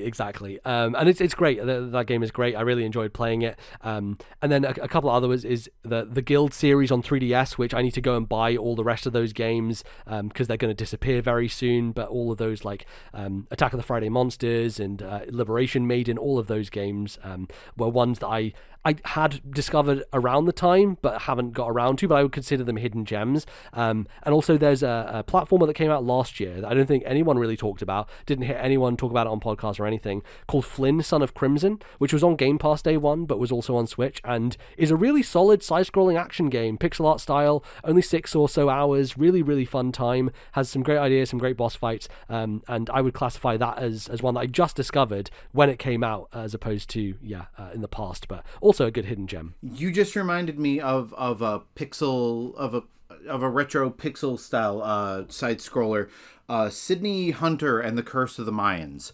I never heard of that. It's available on Switch, and I believe the other like Xbox One and PlayStation 4, I believe it's on those as well. I think it might also be on Steam, but it's definitely on Switch. And it's like a little bit Shovel Knight, a little bit Metroidvania, a little bit like but it's so this company that makes it, and I actually got to speak to one of the developers at a convention a few years ago. They basically took inspiration of those from those old NES games, and they've made this. I think this is the third game in the series, but they're released like they made one for the Super NES decades after the Super NES was dead. They basically, kind of Shovel Knighted it, created a game that could play on the hardware, but, years later.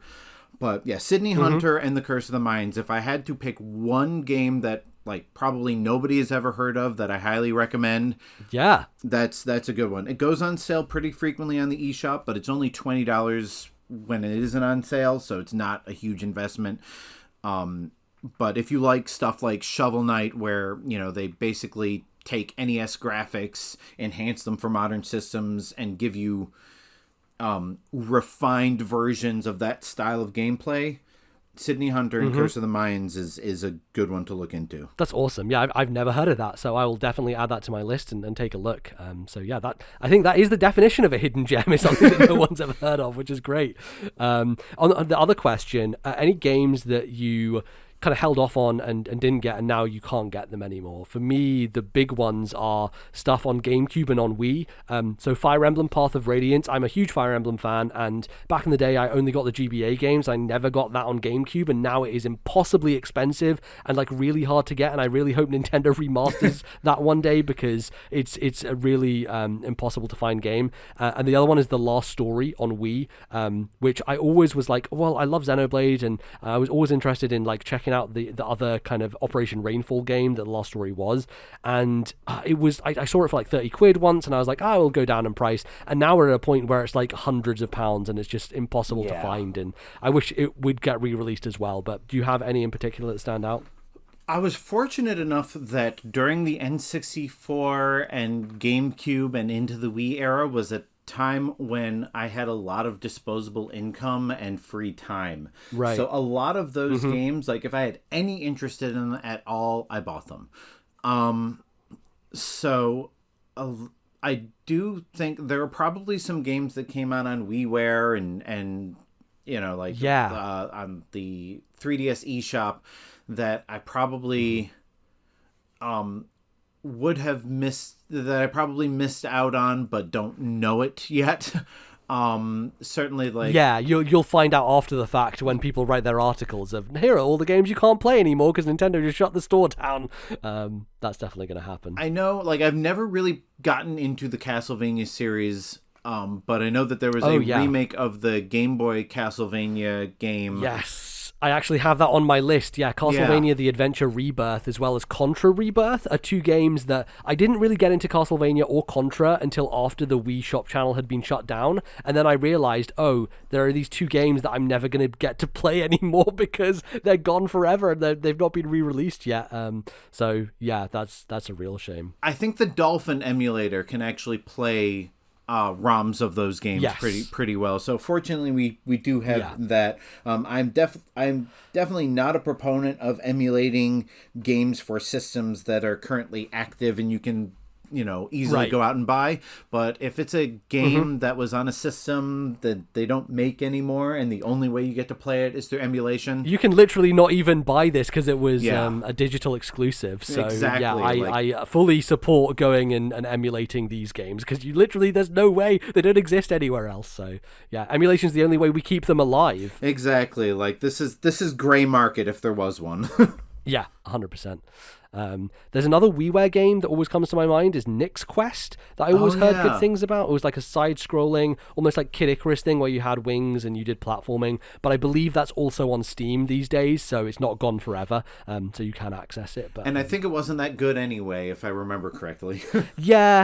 Yeah, it was one of those alongside Lost Winds that was an early WiiWare game that people were chatting about, so I always had considered maybe buying it, but I never ended up going for it, and maybe it's not that great. Maybe I'll be disappointed if I go back to it, but always kind of stood out in my mind as one. But I picked up like some stuff that I was interested in back then, the main one being Fluidity on WiiWare, that I still have not finished. I want to go back and play that one day, but I do need to pick up the sequel to that because that's going to disappear soon, the 3DS Fluidity game that came out. And I've got it. I've got the ultimate hidden gem game that absolutely cannot be acquired or played anymore. Okay. Because this I mentioned the Rock Band games on the portables before, and Harmonix released a game on the iPod Classic with the touch wheel called Phase.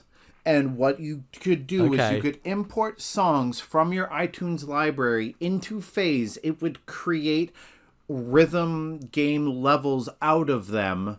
And you could just sit there and play those games on your iPod Touch, and like there's absolutely no way to play this game anymore. Like the iPod Classics aren't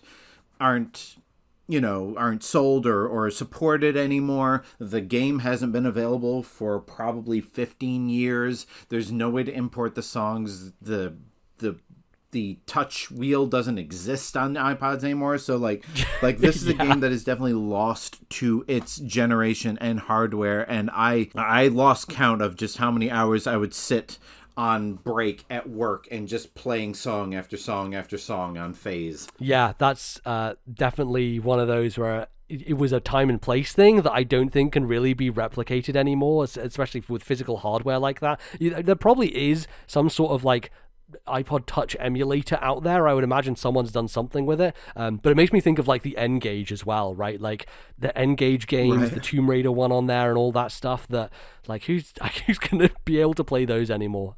They're kind of lost to time. But thanks for the question, Chris. Some good stuff there.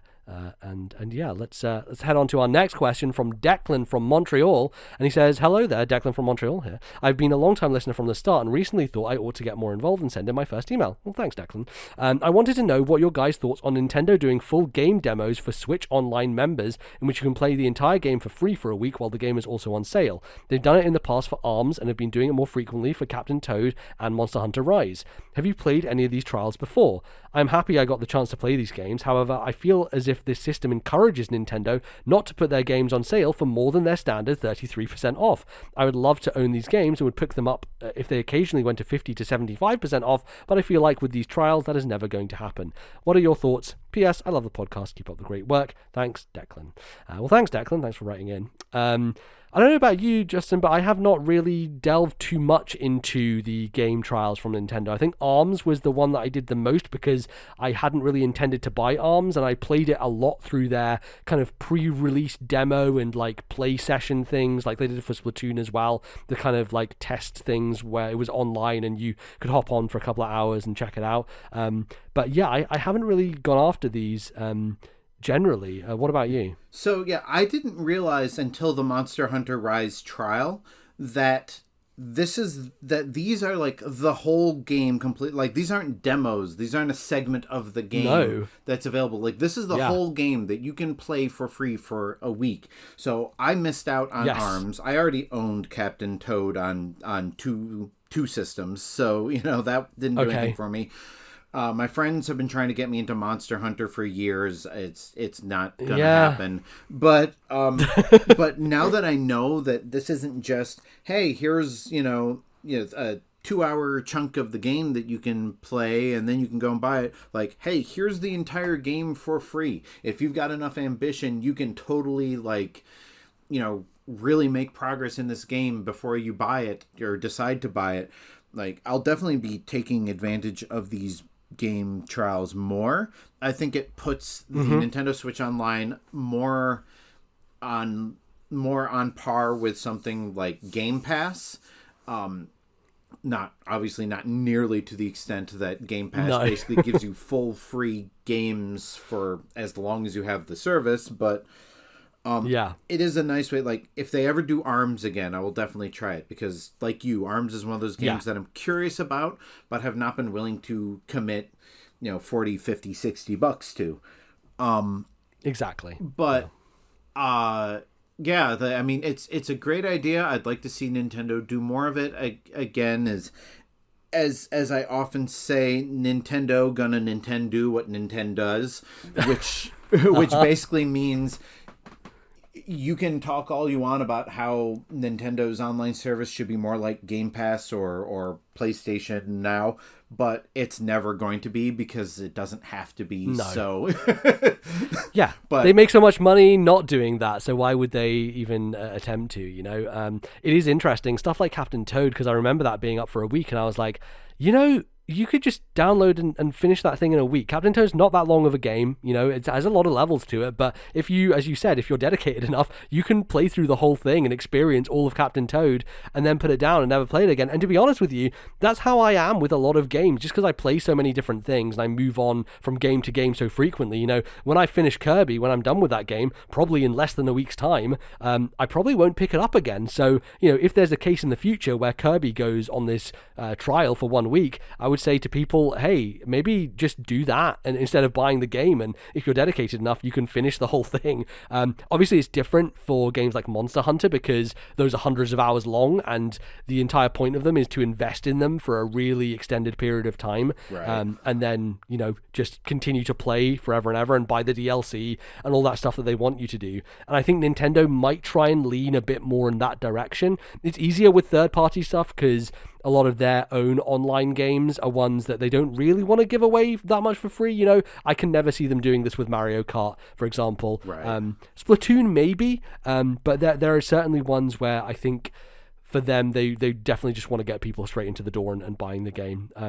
But as far as the percentage off, I don't think that these game trials have anything to do with them doing them 33% off, honestly. I don't think if they suddenly stop the game trials... I think that was a decision Capcom made for Monster Hunter and not necessarily something that Nintendo wants to do. Yeah, exactly. And even if Nintendo do it, they would never put their games on sale for 50 to 75% off. They never have, they never will, because they don't need to, because everyone understands, and Nintendo have conditioned their audience to do this, right? Like, I don't bat an eyelid at paying full price. Well, I don't pay full price in the UK, thankfully, because we have ways of, like, retailers charge different prices for games over here. So, like, I got Kirby for, like, £41, where on the eShop, if you go there, it's, like, 60 or 50. So I save a lot of money in the UK just by buying physically from different websites. But Nintendo knows that I'm going to go there day one and buy it. I'm digital all the way, so that doesn't help me any. Yeah, no, see, if I lived in the US, I probably would be digital all the way, just because you guys don't have the ability to get games that much cheaper outside of digital. Like, everything seems to be pretty much a flat 60 over there regardless, whereas in the UK, because retailers can set prices and undercut each other a bunch, I tend to take more advantage of that. Also, over here, Nintendo still does the vouchers program, the buy 2 vouchers for 80 quid or whatever and you get 2 games. Oh, really? They still have that over there? Yeah, it's still live. And I think the reason is because most people over here don't buy digitally as a result of the physical market being that much cheaper. So even me buying Kirby for £41 was cheaper than buying the voucher, because the voucher would have been £42. So it's really wild over here the way pricing works. But yeah, to answer the question, Declan, I don't think that the game trials going away would mean that Nintendo's pricing would change at all. They would continue their whole thing of like every now and again they do a 33% off, and that's the maximum they're going to go. They're never going to go beyond that because they don't need to, and frankly, it doesn't make any sense financially to do so. But are there any games for you, Justin, that you think, hey, I would like Nintendo to do a free game trial for this? Any that stand out for you in the Switch's library? I mentioned ARMS because that is a game that I have never played in any of its various trials or demos or any of that. So I would definitely give that a try if they release that again. I mean, I was going to buy the Super Mario 3D World plus Bowser's Fury anyway. So that's my answer, actually, is 3D World plus Bowser's Fury, because as someone who already owned 3D World on Wii U, I've been waiting for a way to play Bowser's Fury in some way or form, and it doesn't seem like Nintendo's gonna remove it from that game and make it a standalone purchase. So if they did have a week where that was free, I would 100% download that, play through Bowser's Fury, and never touch it again. That's exactly what I would do. I think that's the perfect example for me personally. I tend to save my money for Nintendo's tentpole releases. Yeah. Or, I'll just wait for that 33% sale and get it then. But I don't usually play a game based on a trial or demo. Like, I'm either going to buy it and play it, or I'm just going to download it and forget that it exists. Like, that's kind of how my brain works. Yeah, no, I get it. If it's free or super cheap, I'll probably forget that I ever even looked at it more than once, and it'll fall by the wayside. And yeah, I keep doing that. I keep getting every free Epic game that's available every week, and I always, go to Twitch and get my free Twitch games for having Twitch Prime. And I don't know that I will touch that many of these, but I always like to have them. I think there was a sale thing that there's a publisher in the eShop who puts out like a ton of games, and most of them are like fine. They're like very low budget, very small indie games. But they had this thing over Christmas where it was like 10 days of games, where if you owned one of their games, every day you could go to the eShop and redeem another one for free. So I redeemed like all 10 of those, and I haven't really played any of them because they're kind of like low budget, low tier indie games on the eShop that I'm like, will I ever have any interest in doing this? No, probably not, but I got them for free, so that was cool. So I know what you mean when it comes to that stuff. I think there are certain third-party games on Switch that this would be cool with. Doom, the Switch port of Doom, I've always been curious about, and I think that's a game that I could probably finish in a week. So if they did that for a trial, I think that would be a good one to do. I think they will probably focus on bigger games, though, right? Trying to have things that are a bit lengthier so that people start to get invested, and then they're like, oh no, the week's running out. Well, I guess I gotta go buy it now.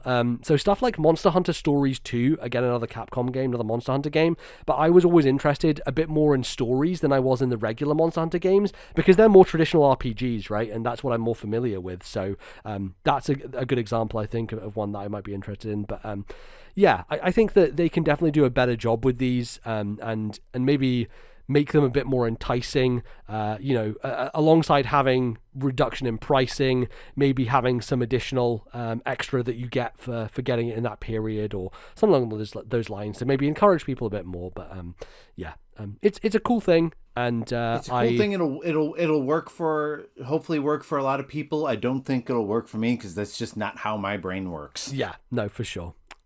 But yeah, Thanks, Declan, for the email, and thanks everyone for writing in. If you would like to write in some more and send us some more emails about Nintendo and video games and stuff, you can send those to ThisNintendoLife@gmail.com. That's ThisNintendoLife@gmail.com. Or you can go to our Discord server, and you can post in the email thread there. There's an email thread that you can put your questions and comments, and we'll pick from those too. So, that's a link to that in the description, so check that out. But we're going to move on to a little bit of a bonus section here, just talking a little bit about covering Nintendo. I thought, seeing as we've both been on Nintendo podcasts for a good number of years now, I think it's an interesting thing to kind of look back on, talking about the company and how it's different from just playing the games outside of like being quote unquote people who cover them. I know that like podcasting is like maybe a slightly different thing from having a full-time job in the industry and covering from a news perspective and that type of thing. But I don't know, how do you feel Nintendo and playing stuff while you've been covering Nintendo's games has changed your outlook on them at all? Do you think it has changed it at all? So for me, it hasn't been a significant difference. I was following Nintendo on a corporate scale for years before I ever started writing or podcasting, even independently. Like before I was doing Infendo, right. I had a blog and nice, okay, on a podcast and stuff like that. So that has always been something that I've been interested in anyway. And that's not just Nintendo. I mentioned Disney and other companies that I'm really interested in on both a corporate level and a product level. So I don't think that's changed for me very much. I think covering Nintendo as a, I guess, member of media does afford me. It has given me a lot more people to share that with.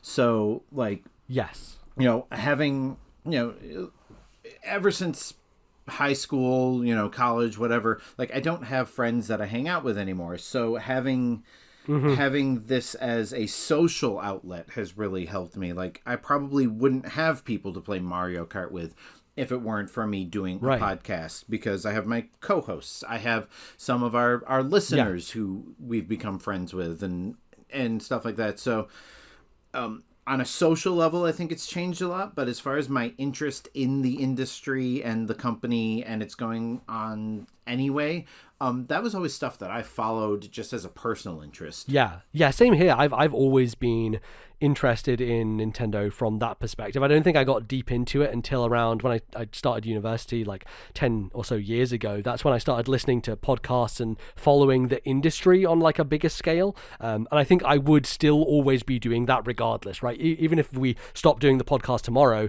I would still always have a personal interest in following that stuff just because I find it fascinating, right? I think Nintendo is probably the most interesting company to follow when it comes to games, just because they're so wild and weird and you can never predict anything they ever do, right? Sony and Microsoft are cool and I like what they do, and they make good consoles and products and all that stuff, but they're far less interesting for me to follow from a news perspective or from a kind of like company perspective, just because they never take those wild swings that Nintendo often do, right? I think about times when they announce stuff like Labo and it's like, okay, they're just making cardboard boxes now. I was literally just about to say Microsoft will never release a cardboard peripheral. Like that is the most Nintendo-ass thing to do. Yeah, exactly. Yeah. And that's the joy of it, I think, of following this company. In terms of like affecting the games that I play or the stuff that I talk about on the show, I think that has changed me significantly. Not that I wasn't always playing a wide variety of stuff, because I think in the years before we started the show, I certainly had started to move a bit more out of my comfort zone and was trying to finish more games and play more games in that way, and widen my taste a little bit more. But I think doing the show has definitely... So for example, last year, Mario Golf came out. I never played Mario Golf growing up. I wasn't that into the sports games that much, and they never appealed to me a huge deal. Like I played them at friends' houses and they were fun and I thought they were cool, but I never really would go out of my way to play them. But I bought Mario Golf last year, and I don't think I would have done that if I hadn't been covering Nintendo. And the reason I think is because, talking about it on a show like this, for me, it's far more interesting when, a big Nintendo game comes out and me and Bally have both played it, because then our conversation is just more interesting, right? Because we both have the context of what's going on in the game. Right. It's easier for us to go back and forth and have that kind of relationship when you both have played the game and you know what's going on with it, as opposed to it being Bally coming on and talking about Mario Golf and me nodding and smiling and saying, yes, I'm sure you enjoy hitting those balls in those big fields. That's great. Like me when you were talking about triangle strategy, it's like, that is definitely a game that exists. That still happens on this show. Whenever I'm playing some big RPG that Bally has next to no interest in, that will always happen. But I think for like the bigger Nintendo releases like that, and same with new Pokemon Snap, I don't think I would have bought new Pokemon Snap on my own. But because we're talking about it, because it makes for a better conversation, that has changed things a little bit for me. Yeah, I've definitely felt, certainly in the beginning when I first joined Infendo, I definitely felt like obligated to play and complete as many games as possible, just so that I would have something to talk about. That's waned over the years. Now I don't have the money for it or time for it, and B, there were a lot of games that I played because I felt like I needed to, and now I just play what I want. And so if that means that my discussion's a little less interesting, I apologize to our listeners, but I think it's definitely exposed me to a greater variety of games, but at the same time, like I've kind of fallen into a comfort zone where I'm like, all right, this game looks fascinating, and I hope somebody else enjoys it. That will not be me.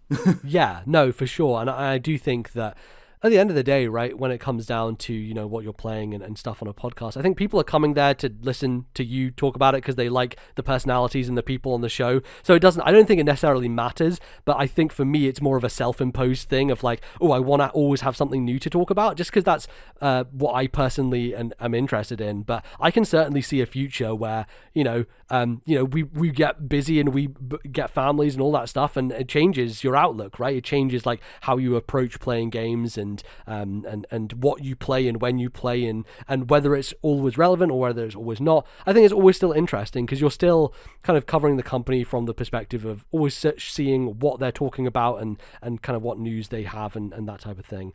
Do you think that there are any moments that stand out to you as ones that you've really enjoyed talking about or discussing on your show when it comes to Nintendo's history in the last few years? Definitely, because I started with Infendo in 2015, which was like the dark times for Nintendo. That was the Wii U Yes, era. Exactly. Yeah, we started our podcast in that era as well. So it's a lot of years of, we're just playing virtual console stuff and old games because Nintendo aren't releasing any new games. So. And the news was always like hit or miss back then. So like you just yearned for the next Nintendo Direct because that was the only time you knew of a game coming out, because you would just have months when absolutely nothing came out on the system.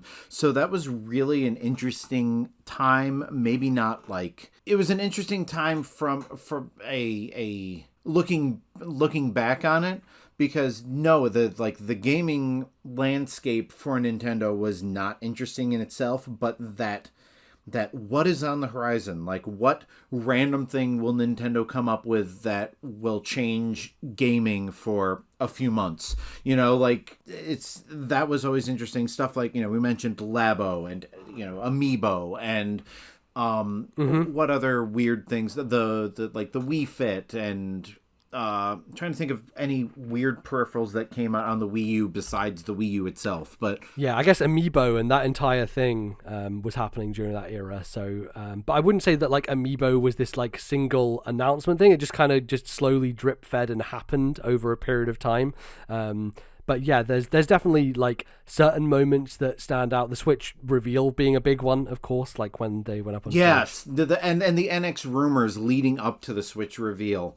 Like what weird prototype or patent or whatever are we going to see next, and hearing the weird leak where the controller looked like this kind of oval, and people were going and looking at the reflection of a tree in a building, and it's like it turned out it was a complete fake that some guy just made on the internet, and everyone was going wild for it. And that was crazy for sure. It was this like big anticipation from everybody wanting to know but not knowing for so long, and so I think everyone on the internet just had that built up kind of like it's gonna to happen? When's it going to happen? Right. And it eventually did. And I think a lot of people were just stunned and shocked by it. I think my favorite part of covering Nintendo over the past decade or so has been Breath of the Wild. Here, like seeing the announcement, here, finding out what it's going to be, how big it's going to be, seeing the GDC preview where it was just on the TV in the background,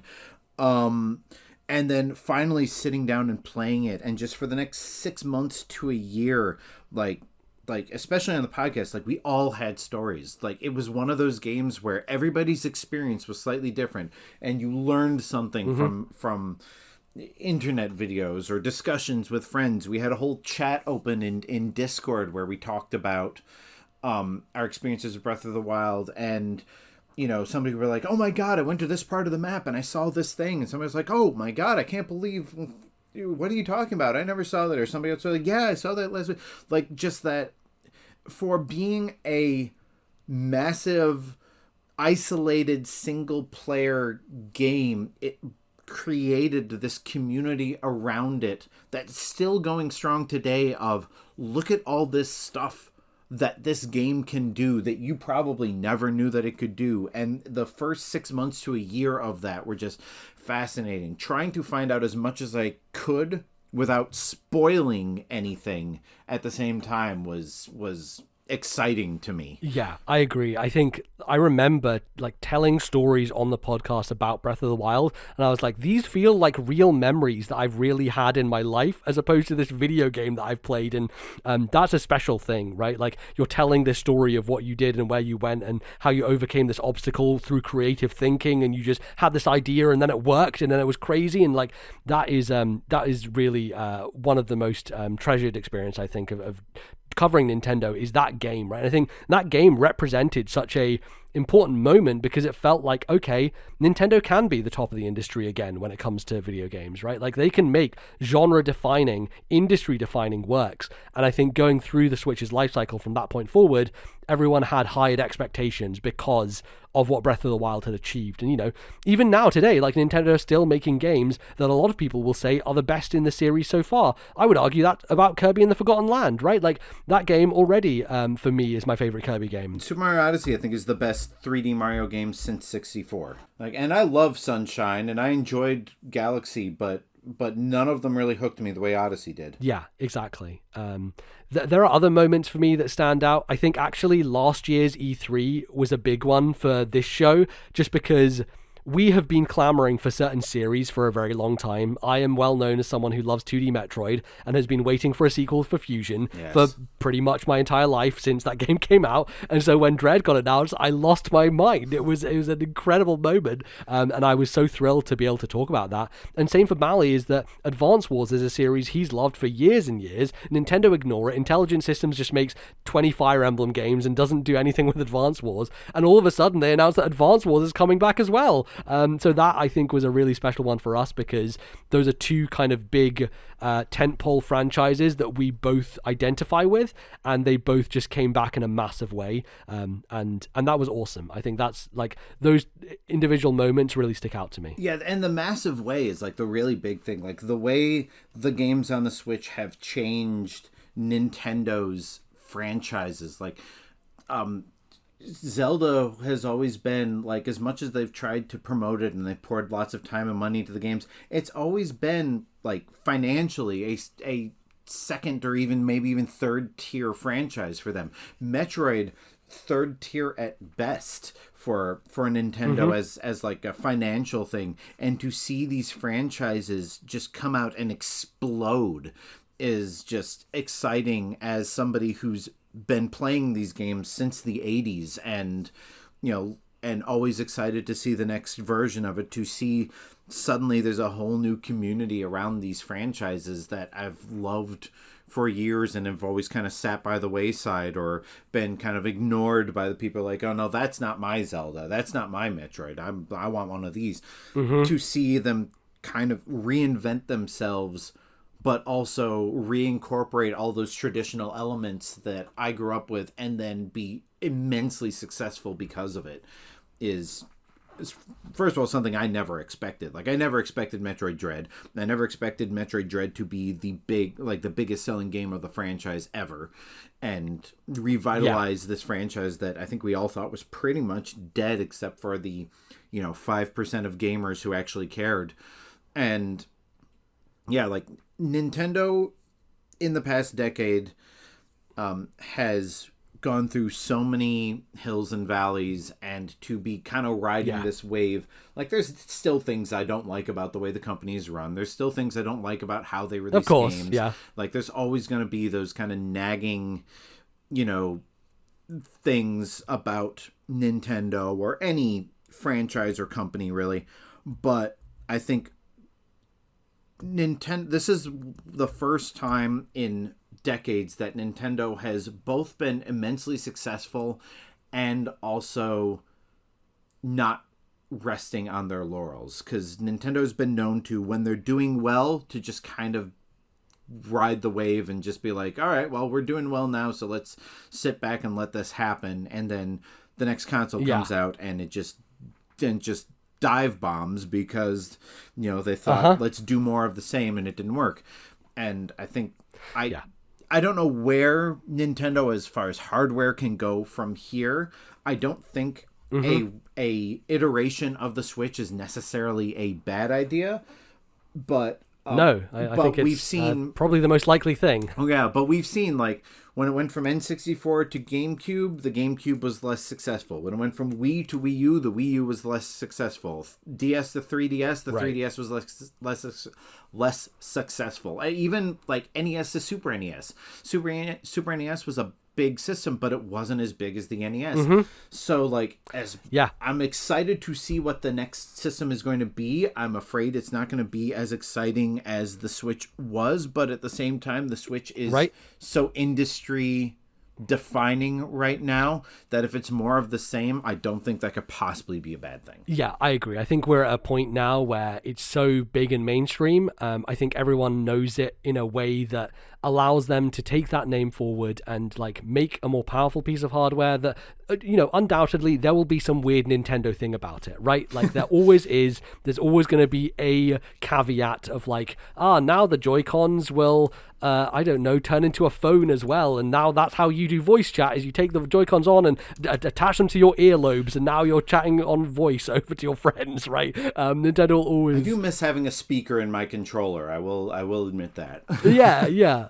I mean, playing No More Heroes, that's one of my favorite parts of that game, is like having the person call you on the phone and it comes through the speaker. Like, they did some clever stuff with it. But yeah, I agree. I think that there's going to be some weirdness going forward, I'm sure, but also I think that it's probably going to be a safe bet that it will be something very similar to what the Switch is. And I think covering Nintendo through the years has been interesting. Going from the Wii U era into the Switch era was interesting from our perspective of, like, we were actually catching up on a lot of older games at the start of this show. Like, a lot of what we were playing was like, hey, I've never played Link to the Past, I'm playing it for the first time. Bally never played Metroid games at all.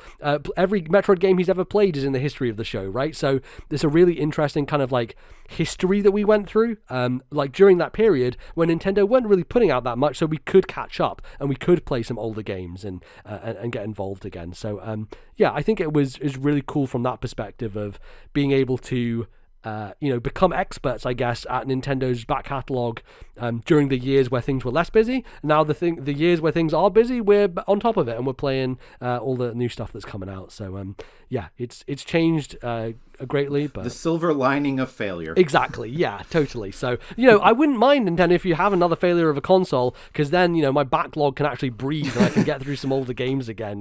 Give me a little bit of time to do that. I think that's the advantage of being as we said, an unapologetic, devoted fan of Nintendo in general.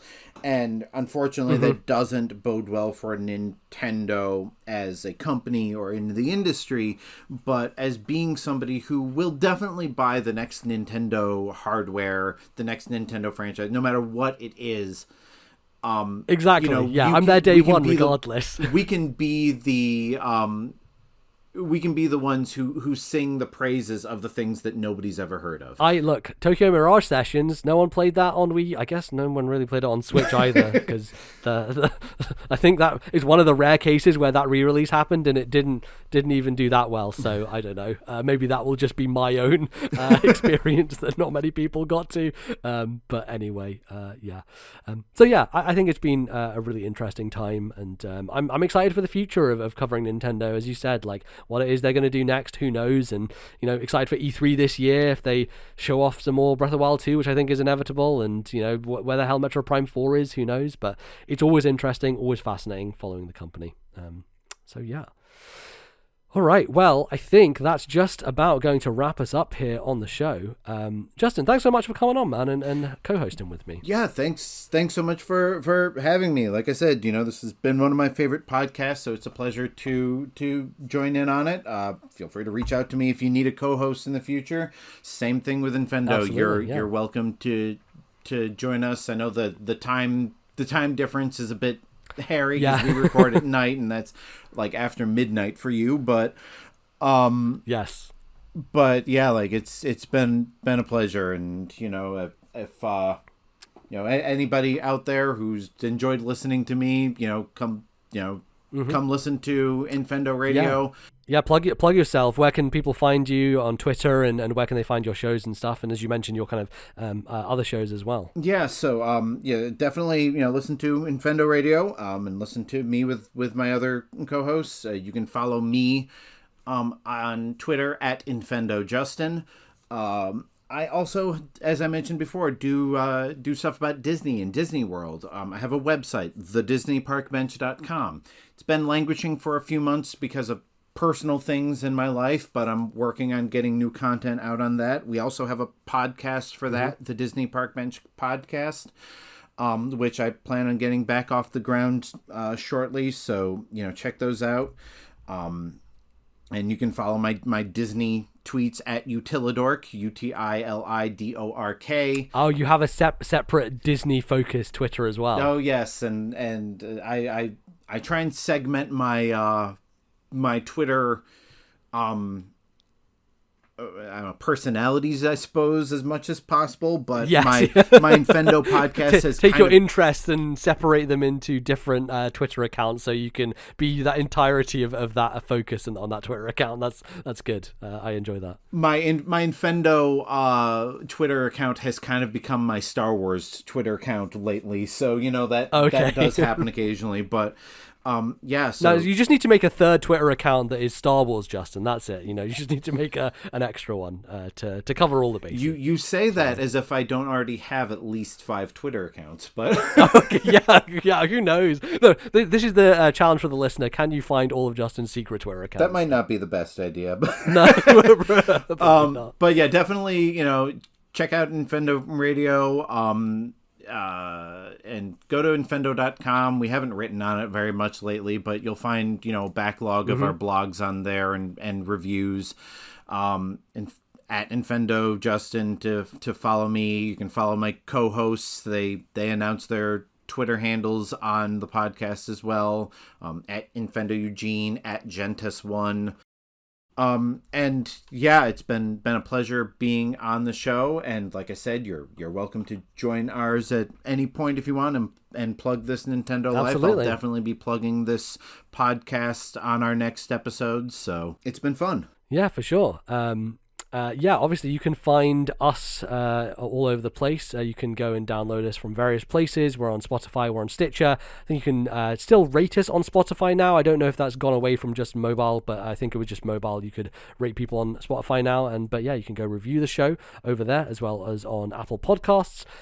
You can obviously follow me on Twitter as well. I'm at LordNBZ, where I tweet a bunch of nonsense and stuff like Kirby things at the moment because I'm playing a bunch of that. And obviously you can follow the podcast Twitter, which is at TNL Podcast. And if you follow that, you get updates on when the show's going out, all these other fun things, links to our email and our Discord and YouTube channel and all those things as well.